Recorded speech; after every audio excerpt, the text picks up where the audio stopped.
vai ser retrasado un río, que será o último intervito. Pois hai moitos eventos de Carballo, entón, en Carballo hai un solo, e nada, estamos así. E non pasa nada, que improvisamos. Vale. Quero, a ver, benvidos a esta segunda xornada sobre a inclusión socioeducativa no ámbito do TEA, organizada polo Paso Mais. É a segunda vez que facemos, pero que sexa unha cousa anual de adiante, como a gala de costas. Teño moito que dicir, bueno, deu pouco tempo, pero non teño pouco máis, que estou a tratar. Vou comenzar cos agradecementos. Bueno, en principio, primeiro agradecer ao Concello por todo o apoio que estamos recibindo, ao seu alcalde, que vai intervir despois a última hora, ao doutor Marcos Pinaque, que teño aquí ao lado, pilar fundamental a organización destas jornadas, ano pasado e esta, a Ana Basilio, pola cobertura mediática que nos dan, as entidades sociais compañeras que están nos acompañándonos, temos a ENCI, Paso Niño, Íntegro, Aspaver, a PEN e CCR. A hora do café, bueno, imos estar todos aí xuntos, vamos enseñar, bueno, o traballo que fan, que traballan en ámbitos distintos a nós, pero, bueno, é importante que, penso que é importante que traballemos por unha mesma dirección, que é axudar as persoas. Despois, bueno, tamén quero agradecer a todos os pendentes e televiristas que van a traballar con nós hoxe, como non os meus compañeros do Paso Mais, que traballaron a reo para que isto saíra adiante, sobre todo Valentín, que está aí mirando o móvil, e foi o coordinador desta xornada. Pero, bueno, o agradecemento máis grande para todos vós, os membros da comunidade educativa, de familias que están hoxe aquí, que unha vez máis acudides ao noso chamamento.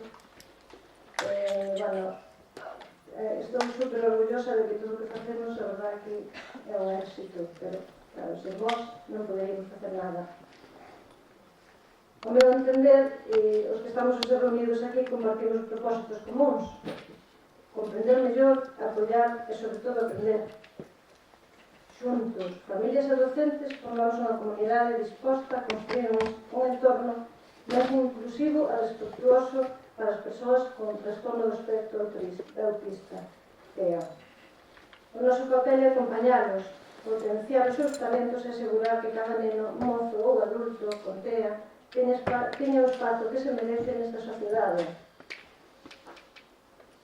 De verdad que moitas gracias por estar aquí, sumarvos a esta causa e demostrar que a comprensión é o primeiro paso cara a verdadeira inclusión, que nos fai moita falta, que a xente comprenda que existen estes nenos, que despois son mozos, que despois se fan adultos e teñen que vivir na sociedade. Bueno, un inciso acordado de firmar a entrada e a salida tamén, cando se acabe isto, porque, como sabedes, van a ser homologadas e necesitamos que acreditar a nosa asistencia para que nos computen as horas, vale? E nada máis que decir, bueno, teño moito que decir, pero non me vou largar máis. Espero que esta xornada nos inspire e nos impulse para seguir traballando xuntos para a inclusión. Vale, deixo vos con Marcos.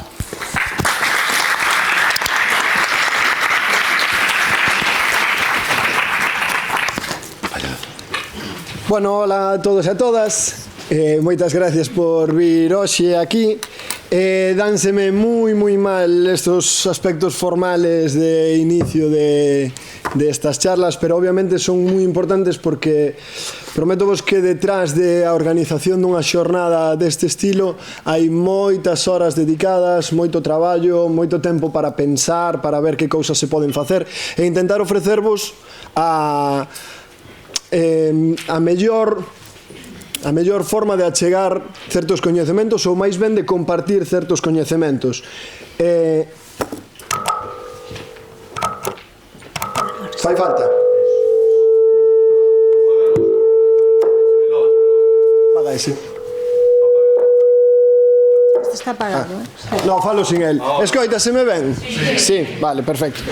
Pois Un pouco na línea do que estaba falando, non? Agora acabo de coincidir aquí fora con unha persona que é organizadora de formacións, perdona, non recordo o nome, e xusto estábamos comentando de que agora moitísima formación está sendo a través de... Será un móvil con eso? Este está apagado.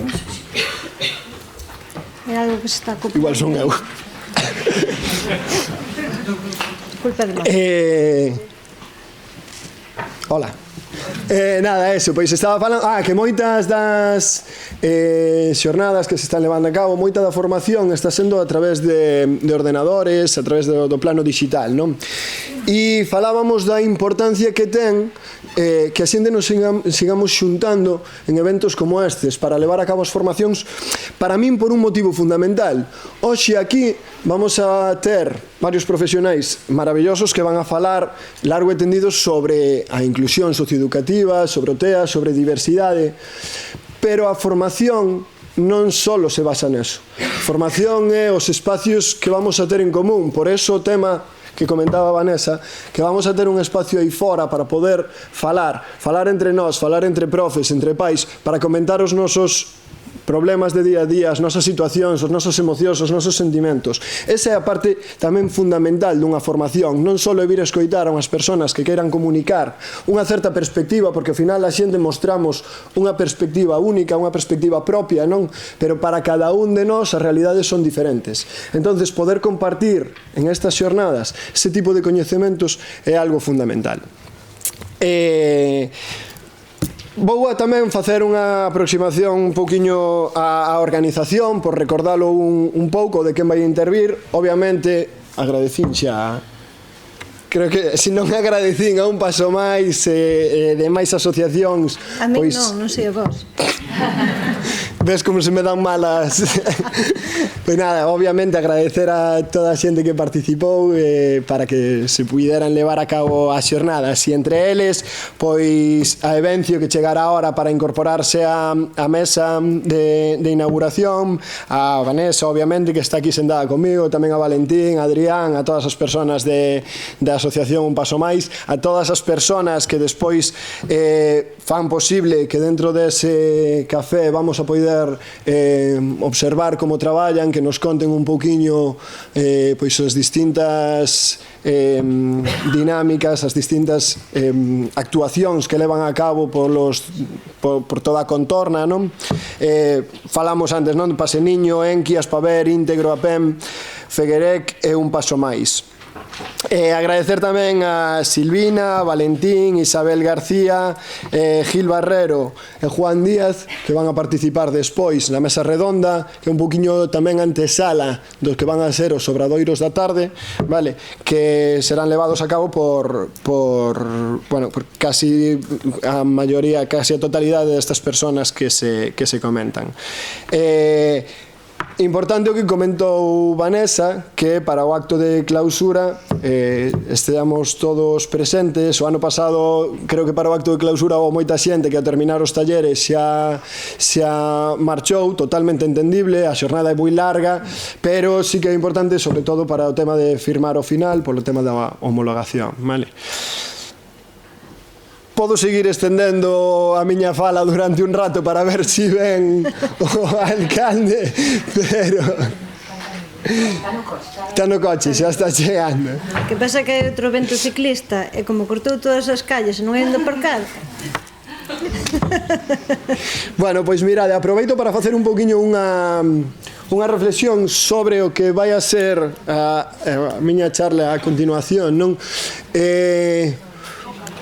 Unha cousa que sí me parece fundamental, que ao final, e vou non expresar intentando ter o máximo respeto, non? Pero o feito de facer unha charla sobre TEA ten unha parte, e que a unha charla sobre TEA teña tanta acollida, ten unha parte na que o TEA está ahora mismo en boca de moita xente, aparece moito en medios de comunicación, en redes sociales. Entón hai unha parte na que sí que é certo que adquire moita presencia nas escolas, pero realmente deberíamos ir un paso máis alá, e a comprensión do trastorno espectro autista debería levarnos a ter unha nova perspectiva, unha nova mirada para o enfoque da diversidade. É dicir, cando empezamos a entrar no mundo da diversidade, cando empezamos a querer ver o que significa diversidade, podemos empezar desde un aspecto moi local, como pode ser neste caso, non? A través do TEA, pero é importante sempre ir abrindo as miras, pouquiño a pouco ir ampliando e ver que a diversidade, como moitas veces se di, pero poucas veces se comprende. A diversidade non é o trastorno espectro autista, o TDAH, sino a diversidade é algo que está en cada un de nós, en cada persona. E sería importante cambiar o enfoque da mirada. Tendemos a mirar a diversidade moitas veces fora, pero a min gustaríame que en algún caso fóramos capaces de pensar en nós mismos, buscar cal é a nosa identidade e buscar aquelas cousas que nos fan particulares, que nos diferencian dos demais e que nos fan crear a nosa identidade. Bueno, no. Nada, eso, que moitas gracias a todos por vir. Non quero alargarme máis porque me estou metendo xa na charla que vou a dar despois e non quero desmontala. Entonces o que vamos a facer é un pequeno parón, 2 minutiños, e despois en canto veña o alcalde xa retomamos, vale? Non vos levantedes, non fai falta, confiamos en que sexa rápido, e se non, eso, 2 minutiños e continuamos, vale? Gracias. Non teño ningún tipo de disculpa. Podesme abuchear, podesme lapidar, en todo caso metereme aquí debaixo da mesa, pero eu que ademais que sempre presumo de ser estritamente puntual, pois agora xa somos persoas dependentes dun cacharrito. Eu mirei no cacharrito se non tiña isto apuntado, porque a verdade que me avisaron fai máis dun mes, digo, xa apuntarei. E a cabeza ahora xa non é a mesma, non? É dicir, eu miro, sábado, boda, ás 12, bueno, pois boda, pero isto é bastante máis que un matrimonio, entonces, disculparme, estou sin palabras, é dicir, non sei que dicir. Bueno, en calquera caso, eu teño que agradecer a un paso máis todo o esforzo, todo o traballo que se está a facer. Teño que agradecer que me teñan convidado precisamente para isto, para tamén saber pasar bochornos. E de todos que estamos moi vinculados ao ensino, á formación, á educación, pois coñecemos a importancia que teñen estas xornadas de reflexión, non? Estas xornadas onde ademais servirán para que teñades a oportunidade de compartir entre vós experiencias, situacións, realidades, e como esas realidades as temos que ir transformando pouco a pouco para que a sociedade na que estamos e na que temos que incidir, pois que sexa unha sociedade máis comprensiva, máis sólida, e que teña esa capacidade de integración a todo tipo de diversidades, non? Bueno, pois eu volvo a reiterar o meu fondo agradecemento a un paso máis, un fondo agradecemento a todas as persoas que fan posible que isto sexa unha realidade. Sabemos o esforzo que ten, o traballo que significa, a implicación, non, do día a día, e esperemos que con colaboración, con comprensión, con axuda, e sobre todo co sentimento que todos temos que seguir sentindo, pois que teñamos oportunidade de que este Carballo, esta comarca, toda a Costa da Morte, que sexa un lugar donde ademais de vir a morrer o sol, pois tamén veña a vivir toda a xente que queira vivir con dignidade, facendo de Carballo un bo lugar para vivir, no que todos e todos se poden sentir absolutamente felices. Reitero, ahora se me meto debaixo da mesa, podedes lanzar todo o que queirades. Moitísimas gracias e reitero as disculpas. A mesa aproveita para agradecer aos voluntarios. Bueno, aproveito que se me olvidou un agradecemento moi importante, que temos unha gran rede de voluntariado, que temos hoxe aquí dúas persoas que é a primeira vez que veñen. Vou sacar así un pouco os colores, pero non pasa nada. De verdade estamos moi orgullosos de toda esta xente que desinteresadamente colabora con nós, tanto para axudar a colocar as cousas, a dar conta dos nenos, porque todos temos nenos con... Algúns teñen un ou dous con discapacidade. É moi importante, para que nós podamos estar aquí, alguén ten que quedar con eles. De verdad, mil gracias. Vale.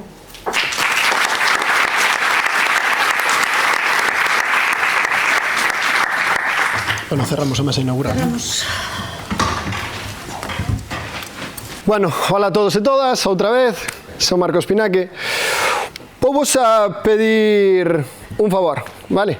Estou preparando un pequeno estudio e quero que me botedes unha man, vale? Vos a enseñar varias parellas de imaxes.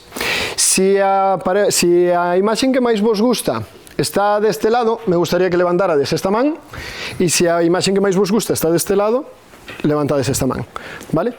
Vamos a empezar, ¿sí? No. Sí.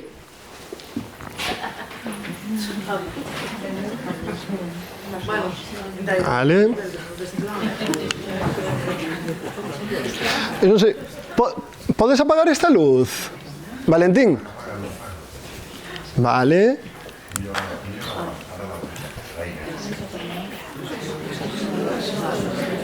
Vale. Vale.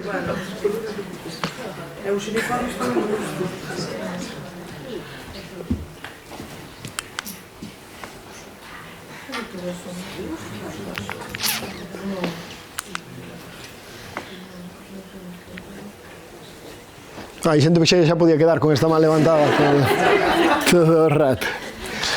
Pois, eu quedo-me pensando e digo, realmente o que se pretende demostrar en estas imaxes, unha estaba mostrando máis a diversidade, non? Diversidade en moitos ambientes, e outra máis a homoxeneización, non? Incluso nas vosas opinións tamén había diversidade, había moita xente que había bastante xente que tamén prefería as imaxes deste lado, cal é totalmente normal. Pero eu o que non entendo é por que si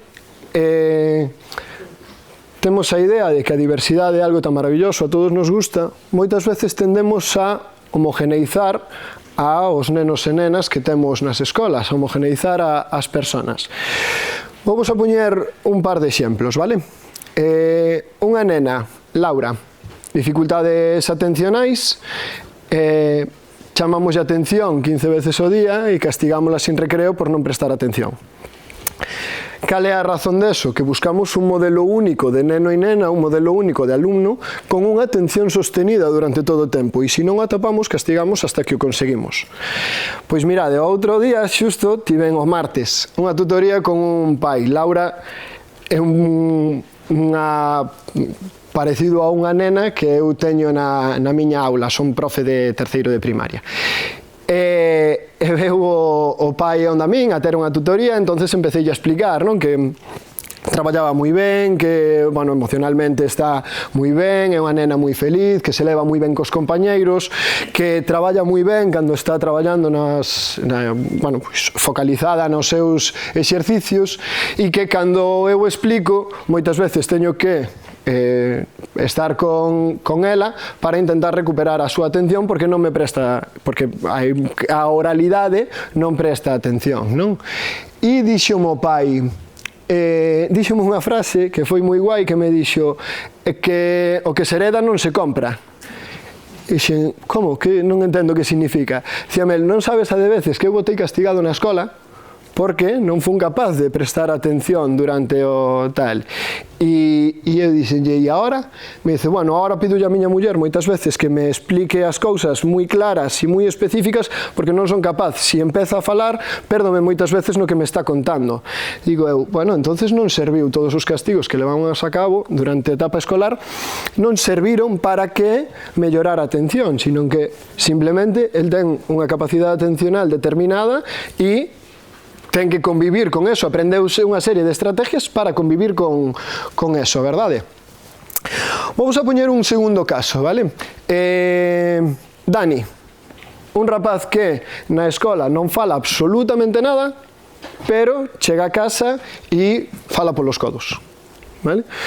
Pois na escola intentan buscar todos os medios para que Dani se exprese a través da oralidade e non terminan de ofrecer un sistema alternativo de comunicación para que, polo menos, se poida comunicar cos seus compañeiros, cos profes e demais. Cal é a miña situación aquí? O que eu penso? A fala, neste caso, volve a ser un modelo único. É o modelo ideal ao que temos que alcanzar. E, se non o alcanzamos despois de intentar todo o posible que alcanzalo, buscamos unha alternativa. Pero por qué? Porque novamente volvemos a buscar un modelo único, un modelo ideal de alumno e alumna. Bien, como construímos estes modelos únicos? Si podedes, por favor, collede o móvil agora. Si non tedes móvil ou non podedes acceder a través do móvil,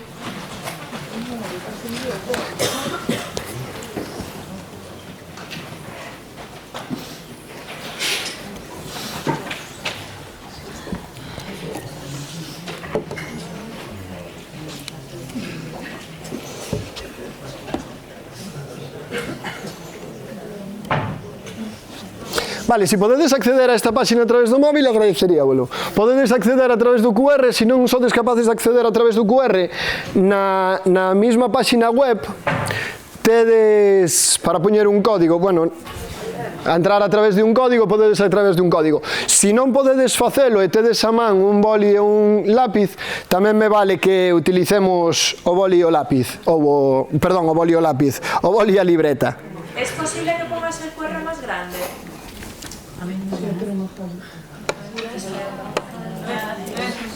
Nada, nada.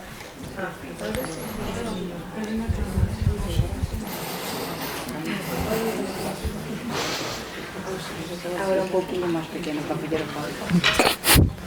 Ah, claro. Aí. Xusto. Estamos? Bien, se lle dades arriba ao lápiz, en principio poderedes escribir. ¿Sí?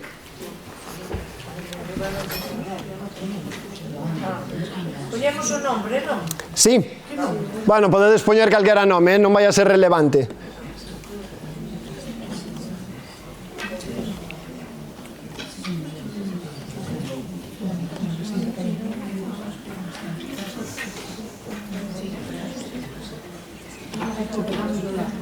Vale, ¿estamos? Sí. Bien, vamos a propoñer unha dinámica, vale? Tedes solo 10 segundos para facelo. O que primeiro remate gana. Vale? Solo hai unha premisa. Vou a contar hasta 10 e cando contemos a 10 todos tedes que parar, vale? Tedes que debuxar unha flor. 10, 9, 8, 7, 6, 5, 4, 3, 2, 1, vale? Sin trampas. Sin trampas.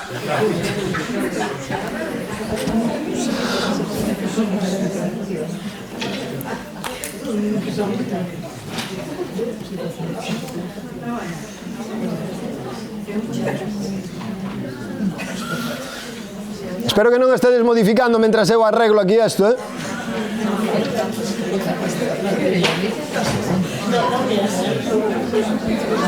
É que me cambiaron o portátil.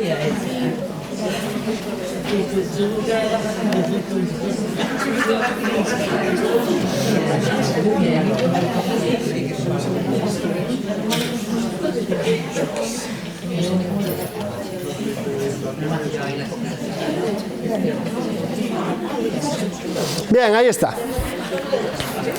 Vale, vamos a analizar, vale? Vamos a ver un pouquiño todas as representacións que fixéchedes, ¿sí? Sí, no, supoño que esa risa sé que todos nos estamos dando conta de...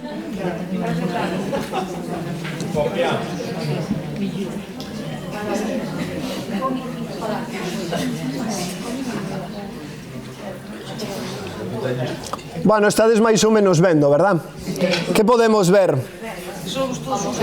Sodes todos uns artistas, eso por un lado. Que as facemos todos iguales. Bien. Temos un modelo único, unha representación mental do que é unha flor. E agora vos pregunto eu, e se en vez de tervos preguntado para debuxar unha flor, vos chego a ter preguntado para debuxar unha persona? Que credes que tivera pasado? Pero pregunto eu, credes que tivera representado unha persona negra? Credes que tivera representado unha persona transexual? Credes que tivera representado unha persona en cadeira de rodas? Incluso unha persona con autismo? Ni siquiera saberíamos. E é máis, probablemente se facemos ese debuxo desa persona, solo estamos falando do aspecto físico, pero que se lle poñemos unha serie de características, pensáchedes algunha vez que características cumpliría? Como falaría? Como se relacionaría con os demais? Probablemente estamos caendo sempre nese modelo único, é dicir, nun pensamento único do que ten que alcanzar cada persona, exactamente igual que nos pasou coa flor, vale? Seguimos con este modelo ideal, vale? Vamos a facer unha segunda dinámica. Para esta segunda dinámica, gana a persona que máis rápido diga en voz alta o que se lle ven á cabeza cando vos enseñe a imaxe, vale? Vou vos enseñar varias imaxes, só podedes decir unha palabra, vale? Entendichedes? Expliqueime fatal. Vou vos a poñer varias imaxes, a primeira palabra que se vos ven á cabeza, decídela.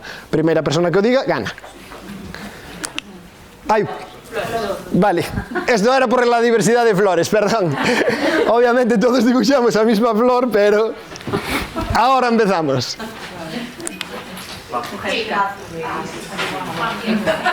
Bien, seguimos. Bien, palabra era hippie, ¿vale? ¿Seguimos? Cayetano, pijo, bien. Vale, seguimos.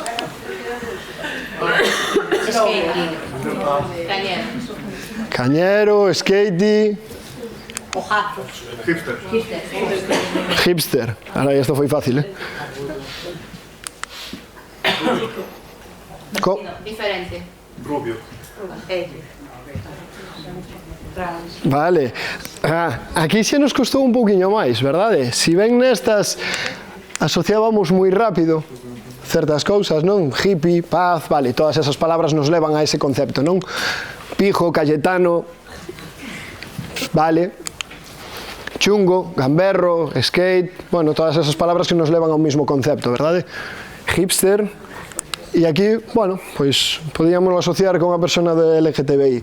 Aquí, se vos fixaxedes, tivemos un pouquiño máis de cuidado, e só hai unha persona que dixo trans. Despois o resto intentamos buscar outros medios de comunicación, pero bueno, gustaríame saber cal foi a primeira palabra que de verdade vos viña á cabeza. Ahora non quero que o digades en alto, vale? Non quero que o digades en alto, pero quero que pensedes tamén e que se seades conscientes da primeira palabra que vos vai a vir á cabeza cando vos poña as seguintes imaxes, vale?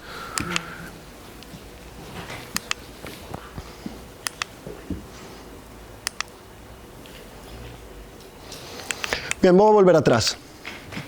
Cando eu vos buxen estas primeiras imaxes, probablemente asociáchedes a esas imaxes,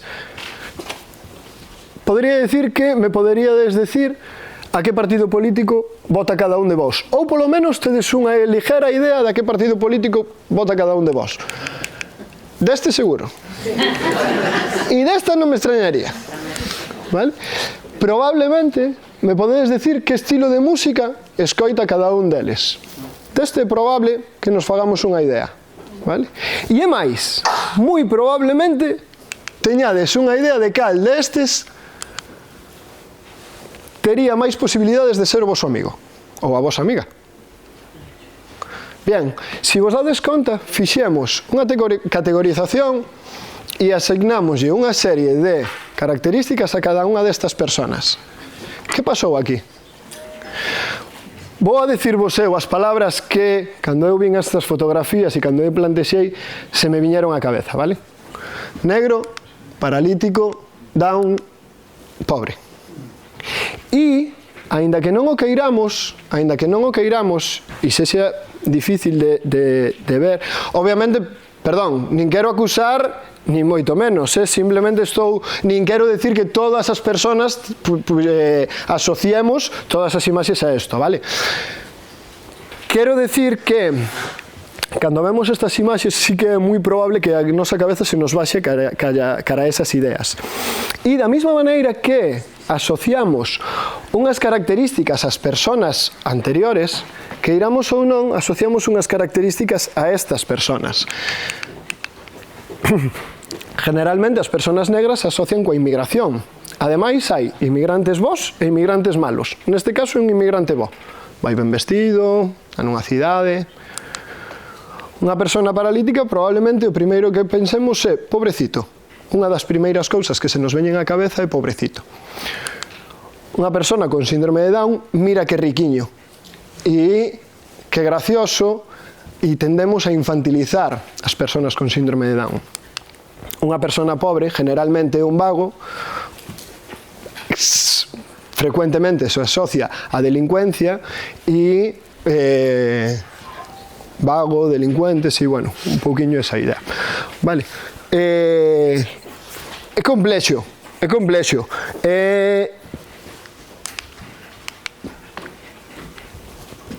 Ao final, un pouco ligando co que vos comentaba antes, todo tendemos a estandarizalo dunha determinada maneira, todo buscamos a categorizar de unha determinada maneira.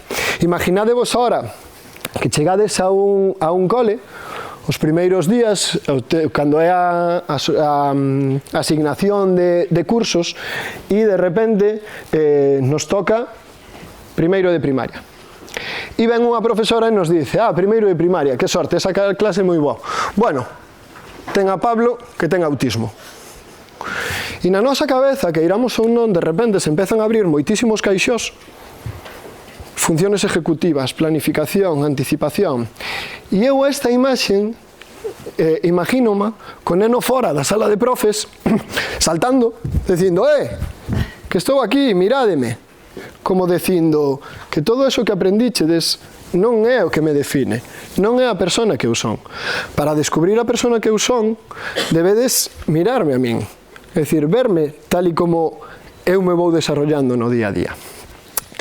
Bien, pero como se construyen? Como se construyen todos estos estereotipos? Como se construyen todas estas asociacións que facemos das persoas? Vou a salir e vou vos enseñar un pequeno vídeo, vale?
hazlo con acento, que todo este tiempo yo tengo menos más amigos negros, actores y tal, que hay una queja un poco así de como, vaya, pero hazlo con acento. Ya. Pasar menos, no sé si pasa menos, pero creo que ya es momento de que empiece a pasar.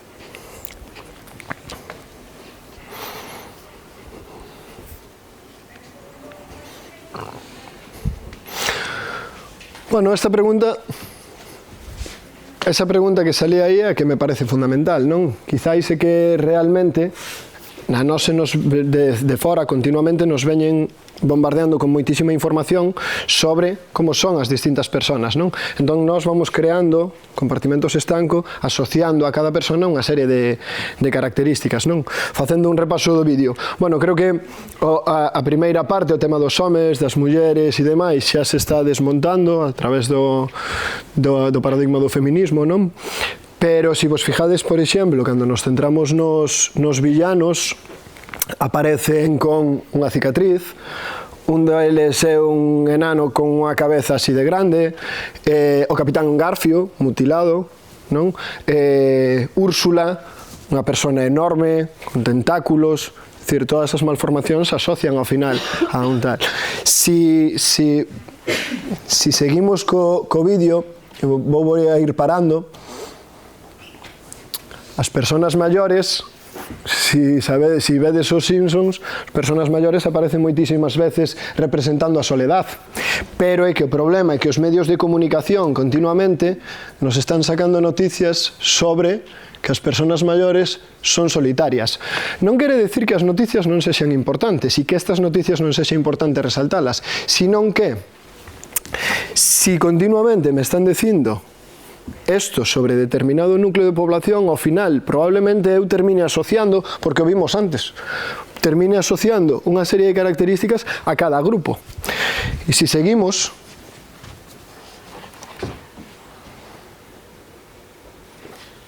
a xuventude son alecados, fiesteros. Pois mirade, pasoume unha cousa, outro día estivenlle poñendo, hai un vídeo de FAD, que FAD, que se chama Desmontando la Juventud, que está moi ben, trata desto dos estereotipos e como se asocia os estereotipos da juventude, non? E entonces puxenllo a miña prima ten 27 anos, e empeza o vídeo e di, los jóvenes, claro, los jóvenes montan en skate, los jóvenes no ven la televisión porque utilizan el móvil, los jóvenes no creen en la universidad, e colleu ela para o meu vídeo. E me di, Marcos, que me queres decir, que yo ya no soy joven? Digo, no, sigue vendo o vídeo. Claro, o vídeo realmente despois desmonta todas esas estereotipos sobre a xuventude, non? Claro, pero ela quedouse con ese rollo e o primeiro que pensa, cando ve todo eso, é dicir, é que se eu non cumplo estas características, eu non son joven. Vale. E se seguimos para adiante, xa nos adentramos Personas con parálisis cerebral. Todas as noticias que podemos ver, de feito, en varios periódicos, en varios xornales que estiven consultando, hai áreas específicas para parálisis cerebral e a gran maioría das noticias que informan sobre a parálisis cerebral victimizan, muere, e sin embargo te quiero. E sin embargo, o sea, pese a bueno, non sei, despois xa non abrín a noticia, pero o primeiro que podemos pensar a través do titular é, a pesar de ter parálisis cerebral, eu quérote. Fixo algo maravilloso con parálisis cerebral, porque é super importante que tiña parálisis cerebral. E este último luchó toda su vida contra la parálisis cerebral.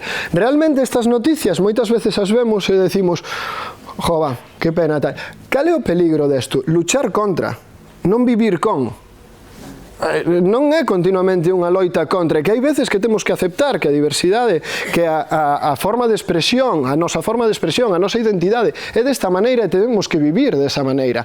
Entonces, e como comentaba antes, desde a escola pasa, moitas veces buscamos esa persona ideal, ese neno ideal, entonces loitamos contra todas as mareas que nos poidan vir para conseguir ese ideal de persona, para conseguir ese ideal de estudiante.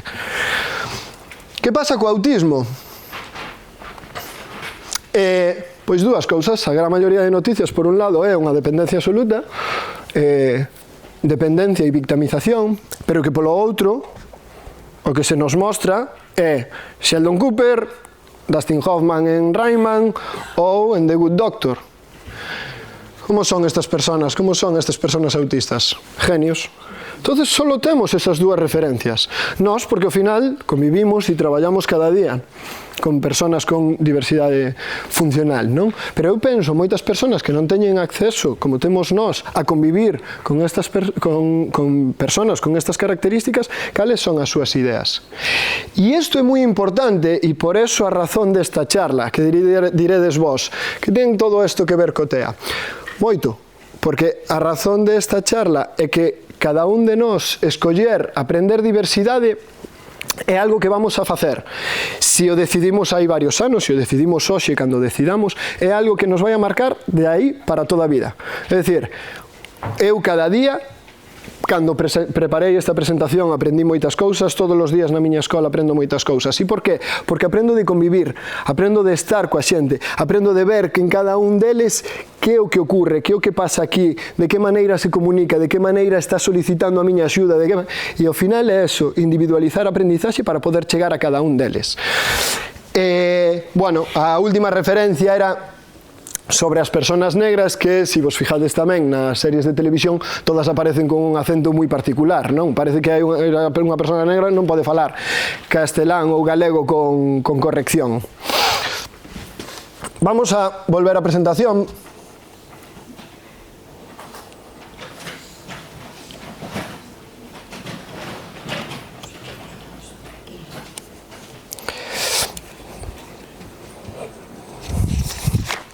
Pero antes, un poquinho con esta reflexión, invítovos a que, non sei se coñecedes a metáfora das gafas violetas para o feminismo.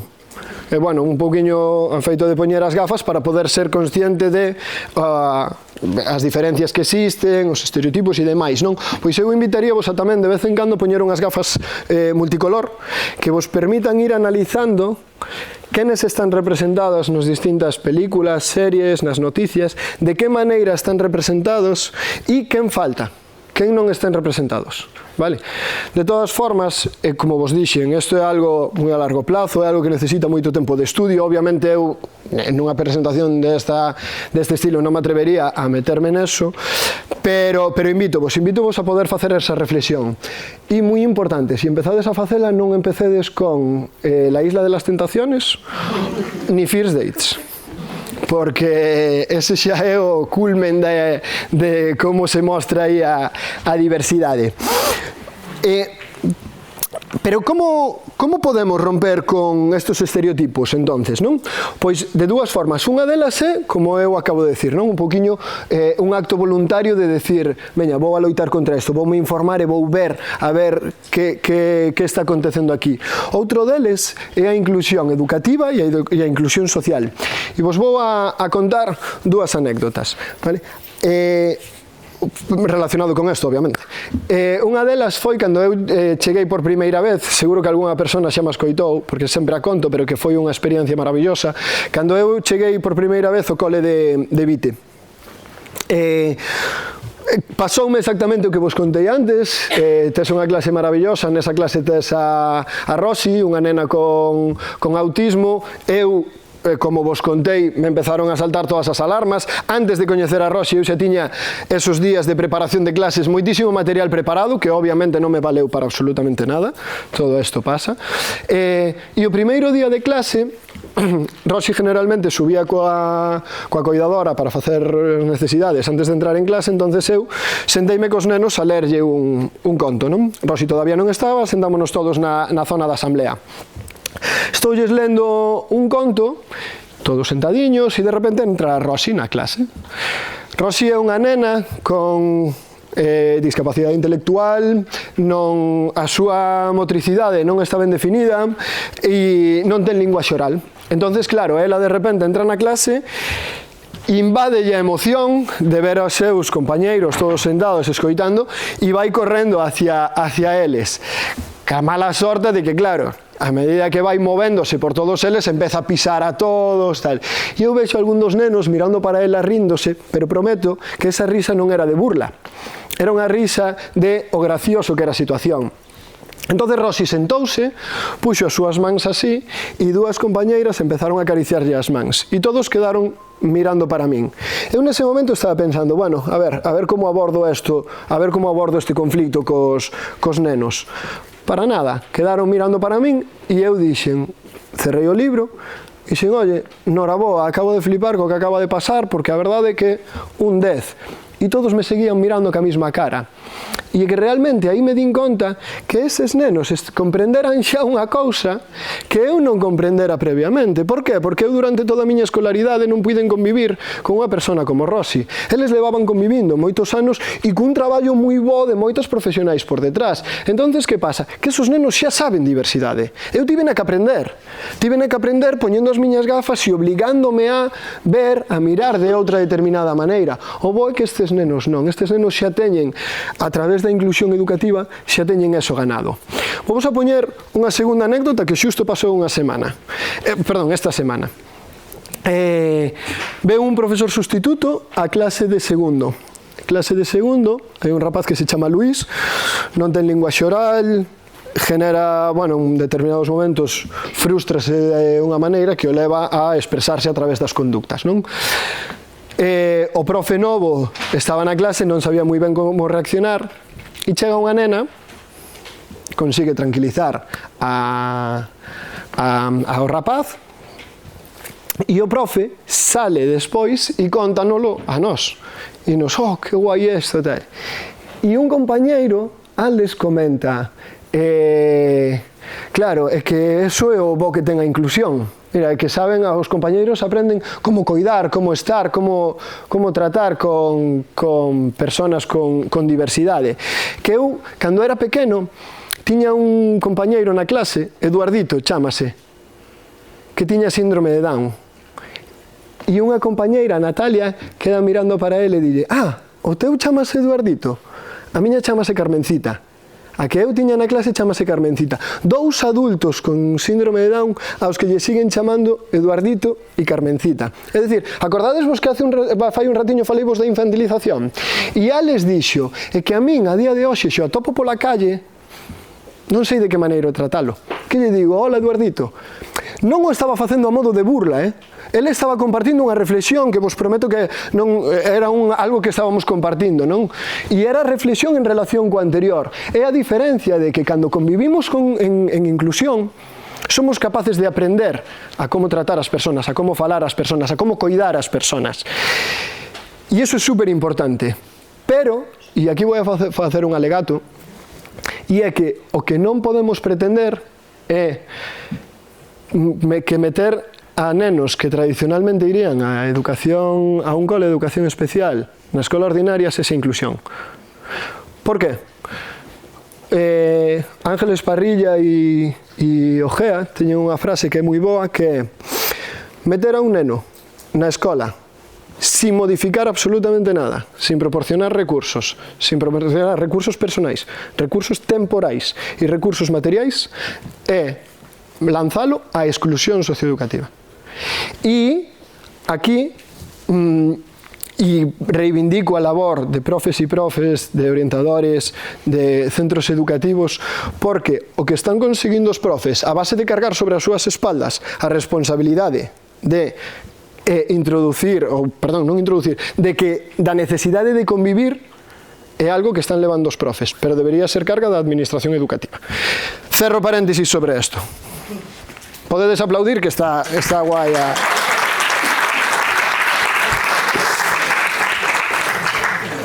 Bien, xa casi estou terminando, vale?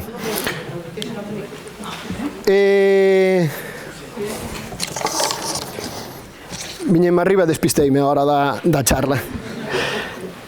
Bueno, pero eso non é. Si convives aprendes. Exacto, si convives aprendes. Xa non me acordo de como seguir agora.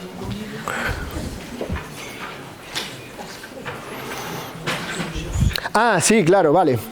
Bien, ata o de agora falamos un pouquiño da categorización, é dicir, de como o noso cerebro intenta categorizar, buscar características individuais das distintas personas para facer un tal.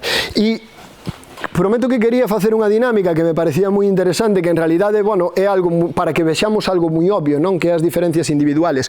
Entonces pedinlle a Canva, no, isto que é? O vídeo. Pedinlle a Canva que, perdón, non a Canva, a Gamma, que me fixera unha presentación sobre, para pedirvos que cada un se describira e tal. Pero realmente, cando fixen a presentación, dixe, a ver, esta dinámica non ten sentido ningún. E era total para ver algo obvio, que cada un somos, pero vamos, que cada un somos a nosa maneira, non? Pero vámoslo a ver. Realmente, Gamma solo ten para 10 diapositivas. Características físicas, alturas de enanos a gigantes, complexión y peso, robustez, abundancia carnal, delgadez, proporciones mixtas, blandengue, rocoso en extremidades. Sí, bueno, os objetivos que utilizou foi así, daquela maneira, pero bueno. Cabello, non modifiquei para nada o que me puxo, non me preocupei, porque era para mostralo así. O cabello ensortijado, liso, lanudo, crespo, con colores imposibles, estados caóticos, os ollos, que poden ser de 10.000 maneiras diferentes. A nariz, obviamente, aguileñas perfectamente restas, respingadas, chatas, romas, os labios sobredimensionados, minimalistas, aptez, 1000 colores e texturas, detalles caóticos nas más, nas orellas, nas cejas, no resto. E gustoume a conclusión que sacou, porque me decía infinitas combinaciones posibles, 7,9 billóns de personas únicas. E hasta me gustou o que me dixo despois, que me dice, claro, é que ademais a nosa linguaxe é limitante. A nosa linguaxe di que unha persona é alta, altísima, pero non hai términos intermedios. A linguaxe non nos permite representar toda a gran diversidade que existe no ser humano, non? Pero estos eran só os aspectos físicos. Como só me sacaba 10, pregunteille, bueno, e os aspectos psicolóxicos que? Y características cognitivas, pensamiento analítico, procesamiento de la información, orientación mental, intensidad emocional, expresividad, tono emocional, estabilidad afectiva, orientación social, comunicación, dinámica de poder, magnetismo social, la motivación de cada uno, impulso interior, dirección, los componentes psicoético-morales, bueno, regulación y manejo del estrés, habilidades de liderazgo, facetas de autoimagen, autovaloración. ¿Qué pretendo mostrar con todo esto? ¿Qué crees que pretendo demostrar con todo esto? Realmente que, que a dinámica non tiña sentido, porque realmente se nos fóramos describindo un a un sería algo infinito, levaríanos moitísimo tempo. E o segundo é que realmente que é imposible que haya dúas personas que sexan iguales. Xa empezando polas huellas dactilares, que son todas diferentes, xa é imposible que exista igualdade, non? E isto ten entonces que ver co que falábamos antes do modelo único. Por que entonces nos creemos uns certos modelos e total ao final cada un somos totalmente diferente dos outros? Bien, pois xa para terminar vou vos a contar unha anécdota a ver se consigo que vexades un pouco todo o que quería que demostrar con isto, non?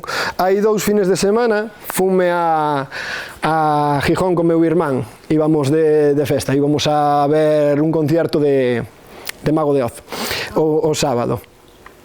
Pero o viernes non tiñamos nada que facer, entonces fomos a Oviedo, tamén de festa, e fomos a unha festa bueno, chamábase a festa de Oviedo Vello. E era un grupo, el dúo Impacto tocaba. O sea, imaginadevos, poñedevos en situación, plaza xusto ao lado da Catedral de Oviedo, tocando el dúo Impacto, ali chegamos meu irmán máis eu, vamos a pedir unha cerveza, poñémonos ali no medio, e eu, claro, como sempre levo postas as gafas, de repente empezoume a fijar na xente, non? E había ali un grupo de personas maiores, un grupo que por estética podíamoslo categorizar dentro do grupo LGTBI, había un grupo con rasgos peruanos, había xente perfectamente vestida, super elegante, un grupo de jóvenes, un grupo en despedida de solteiro, e eu dixenlle a meu irmán, bueno, e está todo isto, claro, en un determinado momento póñense a tocar unha canción típica asturiana, entonces todos xuntos se poñen a bailar, e eu digo a meu irmán, mira que maravilloso. E el me dixo, Sí, bueno, pero esto en Galicia tamén lo sabemos hacer. Claro, meu irmán creo que non levaba as gafas postas, non? E decíalle, no, mira que grupo tan diverso e, sin embargo, que todos están convivindo, todos están bailando sin ningún problema.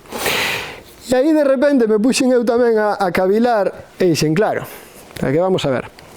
E que ali estaba eu, máis meu irmán, que íbamos a ver Mago de Oz e terminamos bailando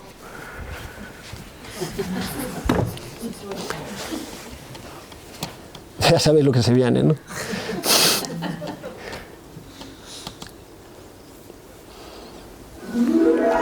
Y terminamos bailando al son de las mariposas.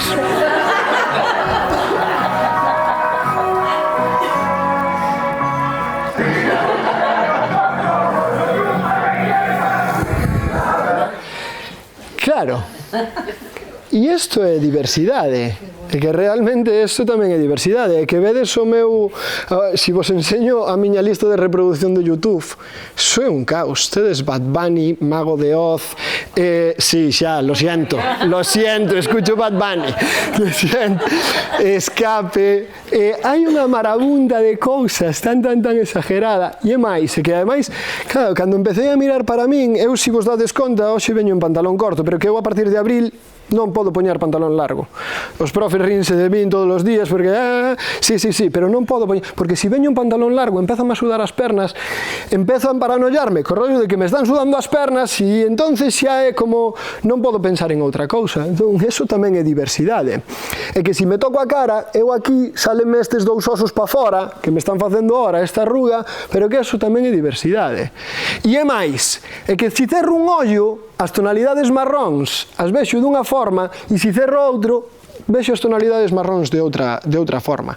Entonces, bueno, non veño aquí a desnudarme diante de vos, pero sí que pretendo que vexades que moitas veces tendemos a mirar a diversidade cara fora. E hai un punto no que é mirar a diversidade hacia dentro, porque estou seguro de que se nos poñemos a reflexionar, cada un de vos ten unhas cualidades que os fan únicos, que crean a súa identidade. Porque por moito que intentemos, por moito que creamos que existen modelos únicos,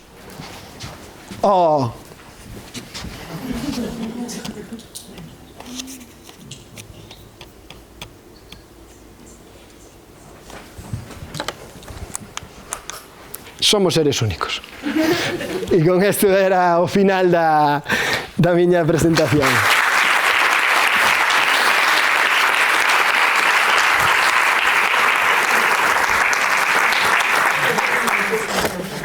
Mirade, de todas formas, sí que sepades que, dixen yo antes a Valentín, non vos imaginades a semana que levo esta presentación fixina exclusivamente para esta charla.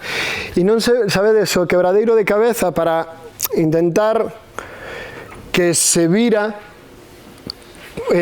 o que eu quero decir, pero que hai un problema, e que o que eu quero decir, o que eu quero expresar sobre a diversidade só ten realidade para min, porque eu levo as miñas vivencias coa diversidade. Eu poño un exemplo. Cando nós a un neno lle enseñamos o que é un río e aprende que é unha corriente de agua que nace na montaña e morre no mar, pensamos que con eso xa ten adquirido, vale? Cando preguntamos nun examen, poden responder dous nenos diferentes a mesma cousa, pero hai un dos nenos que nunca veu un río e outro foi ao Amazonas, vai de senderismo con seus pais e conseguiu ver o nacemento dun río, foi a Santa Tegra e conseguiu ver a desembocadura do río. Vos creedes que ambas personas teñen a mesma idea sobre que é o río? No. Entonces, cando alguén trata de falarnos sobre diversidade, ao final nos fala desde a súa perspectiva, pero cada un temos a nosa. Cando alguén nos fala sobre autismo, nos fala sobre a súa perspectiva, pero cada un temos a nosa. Entonces, que pretendía con esta charla? Que cada un nos demos conta que, pouquiño a pouco, isto é algo que vai a ser un proceso moi largo, e que cada un vamos a ir construindo as nosas ideas sobre o que é diversidade. E de onde salen todas esas ideas? De todas as experiencias que poidamos ter en convivencia cos demais. E agora sí que xa...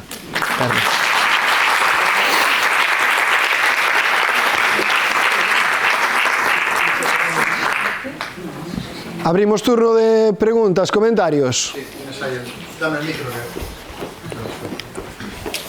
Non sei canto me levou. Dáselo a Falcola. ¿Quién quiere...? Se tedes algunha pregunta, algún comentario que facer. Sobre el baile podéis preguntar también. ¿Cómo acabó? Non sei se me gusta, pero escoito. Que ten unhas letras moi profundas. Claro, no, bueno, despois no café. A ver, non se parece que... A ver, meténdose así en brete. Bad Bunny, toda esta moda que hai de todos estes personajes de cantantes e tal, non se parece tamén que categorizan moito tamén o que é a muller, o que é a relación do home con a muller? Xa me estou metendo... No, totalmente. Hai un libro que está moi ben, que vos lo recomiendo, que se chama Educación Tóxica, y la dictadura del videoclip, e fala exactamente desto, de que é o que están mostrando. De feito, unha das ideas da charla deu-me ese libro, e é que se está mostrando a través da música actual e a través dos videoclips da música actual. E o rapaz fixo varias teses, varias investigacións, e claro, salía que moitísimos adolescentes os seus objetivos na vida son a fama, el dinero, el sexo e pouco máis. Bueno, e as zapatillas de marca. Sí, pero lo escucho.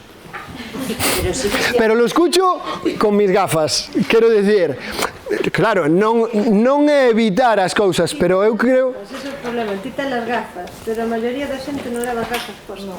Pois eso é o que, por eso a charla. Tiene sentido la charla.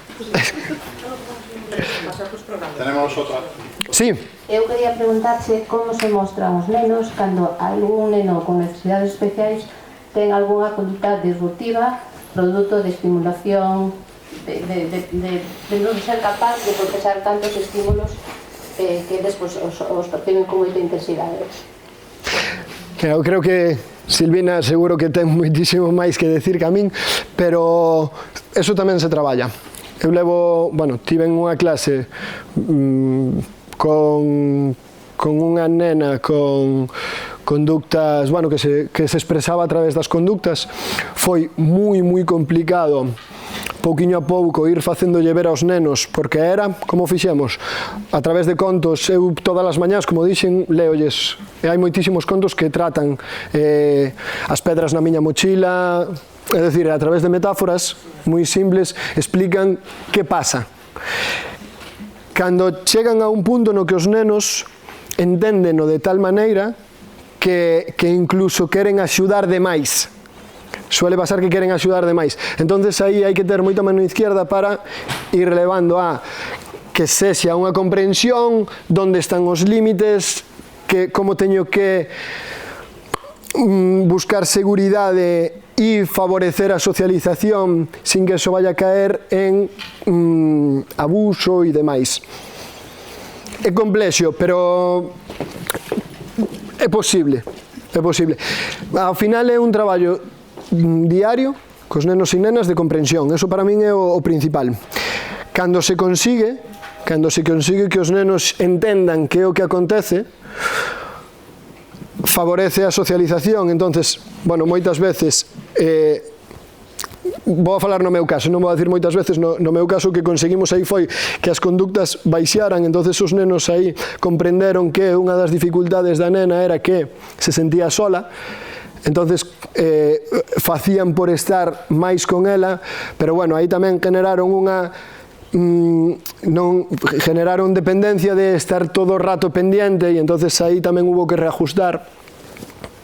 Non sei se así contesto un pouquiño a pregunta, pero sí, realmente os nenos comprenden, se lle explica con certo tino e a razón, o porqué. Sí. Iba a aportar que moitas veces tamén é o que ti estabas comentando, comprender a diversidade, pero mirarse dentro un primeiro. E hai veces que o que se traballa é con ese neno en concreto que o comprendan a él, pero cando os outros nenos non se comprenden, non saben o que están sentindo nin como gestionarlo. Entón, se traballas co grupo clase a identificar o que están sentindo e que necesitan para calmarse, acaban aprendendo que é o que necesitan os compañeiros e por que o están facendo. Mira, eu esta semana, por exemplo, non me gusta decirlo, pero reñinlle varias veces aos meus nenos e expliqueilles que estaba moi nervioso. Entón expliqueilles que estaba moi nervioso porque tiña unha charla que non a tiña de todo preparada, entonces que estaba pensando demasiado deso, que eu estaba moi angustiado porque eso quería que pasara, entonces que os meus niveles de paciencia baixan. Non estou presumindo, obviamente, desto, pero sí, eso pasa. Entonces, cando ti te mostras e dis, oye, que a min tamén me pasa, e que cando eu estou pasando un mal día, teño algo mal, tamén vai a ser que vou a reñir máis, vou a estar menos paciente, vou a ter menos ganas de sentarme con cada un a falar. Entonces, bueno, cando ti te mostras desa maneira, ejemplificas con todos eles,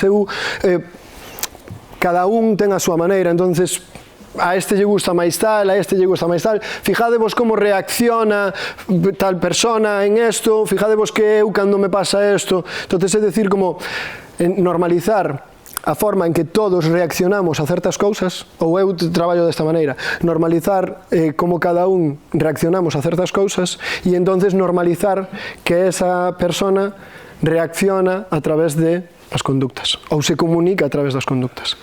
É a mellor maneira para que os nenos comprendan, creo. Vale, yo tengo una pregunta. Sí. Yo sé que estuviste en el cole y hay otro niño autista que tuviste que coincidir también con él, aparte de la niña que dijiste antes. Es un niño que sí que tiene conductas disruptivas y de hecho, según tengo entendido, daba golpes a las puertas, asustaba a sus compañeros. Yo con este niño coincido mucho en un bar, con sus padres. Es un niño que estamos hablando que debe estar ahora en sexto de primaria, creo que repite además. ¿Qué pasa? Que los padres están en un bar con él, un bar donde es muy ruidoso, el fútbol está a tope, la gente grita muchísimo y ese niño está como 3 horas mínimo, todos los fines de semana, sábados, domingos, viernes, en ese local. ¿Hasta qué punto es bueno que ese niño esté allí? O sea, que se quiera normalizar la situación, me parece bien, pero ese niño está allí, está gritando, se le ve que está nervioso, o sea, ¿hasta qué punto los padres deben comprender que sí que hay que tener hay que integrarlos, hay que incluirlos, hay que normalizarlos, pero que hay unos límites? A ver, por suposto non queremos juzgar a nadie, obviamente os pais terán a súa razón, e aquí hai unha, eu creo que aquí hai sempre unha perspectiva, non? Que na ética, na filosofía en tal, non hai verdades absolutas, entonces, hasta que punto? Non o sei. Creo que nadie podería responder esa pregunta. Obviamente, quizáis, se eu sei que meu fillo ten dificultades de gestión sensorial, non o vou a expoñer a esa... Pero claro, tampouco sei a situación dos pais, se eles que non hai alternativa, quero dicir, é complicado, non?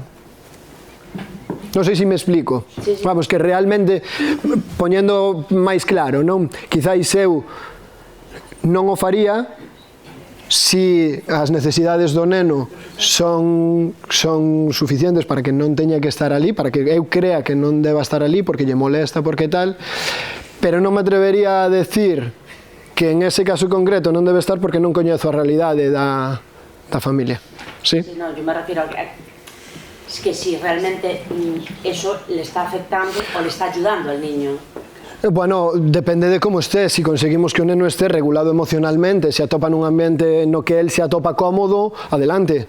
Si nos vemos que o neno está expresando conductas tal, obviamente o contexto ten que axudar, é o principal, é o que temos que modificar.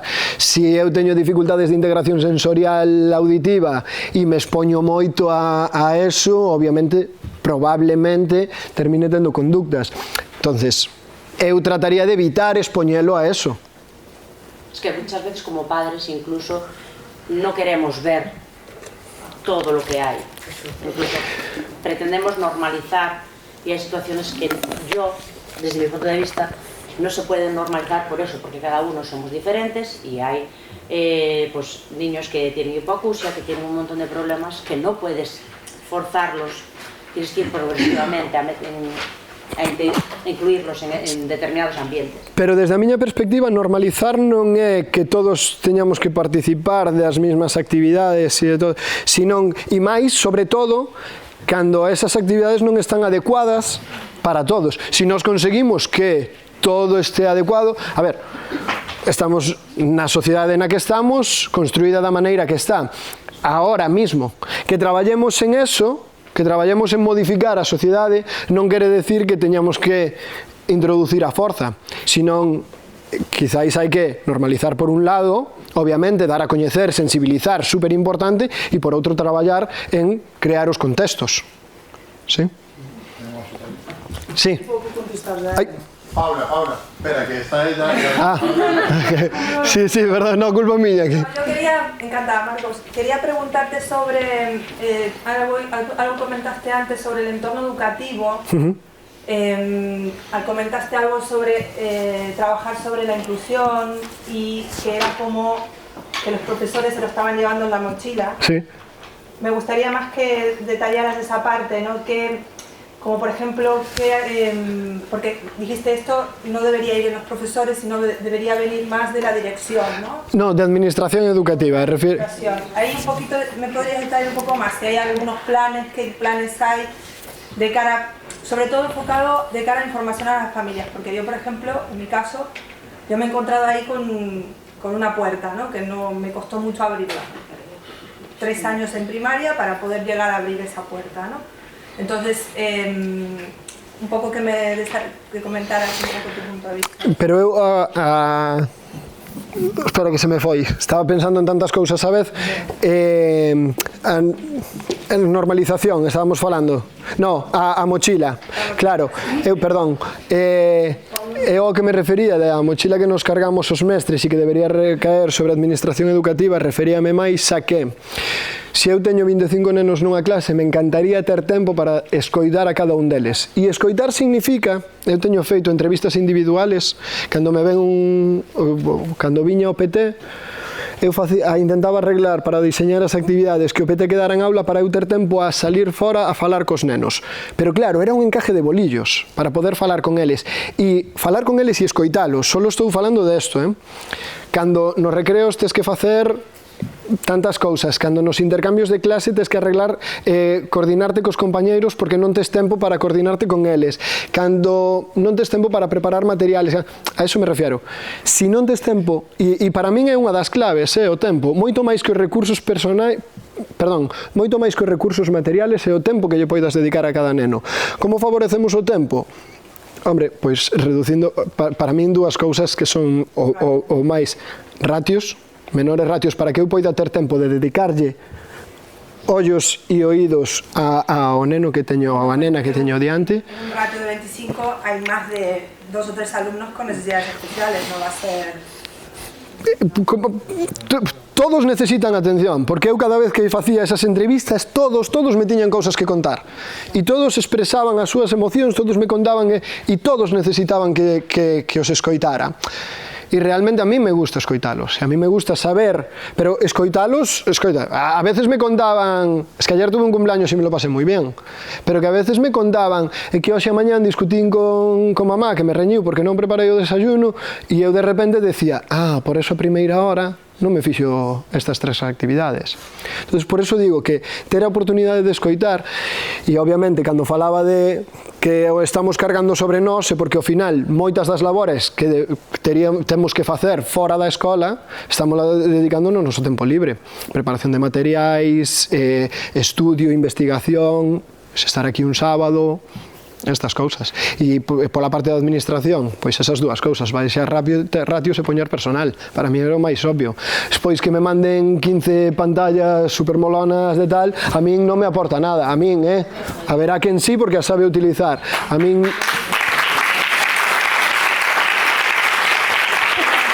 Bueno, eso é moi fácil de...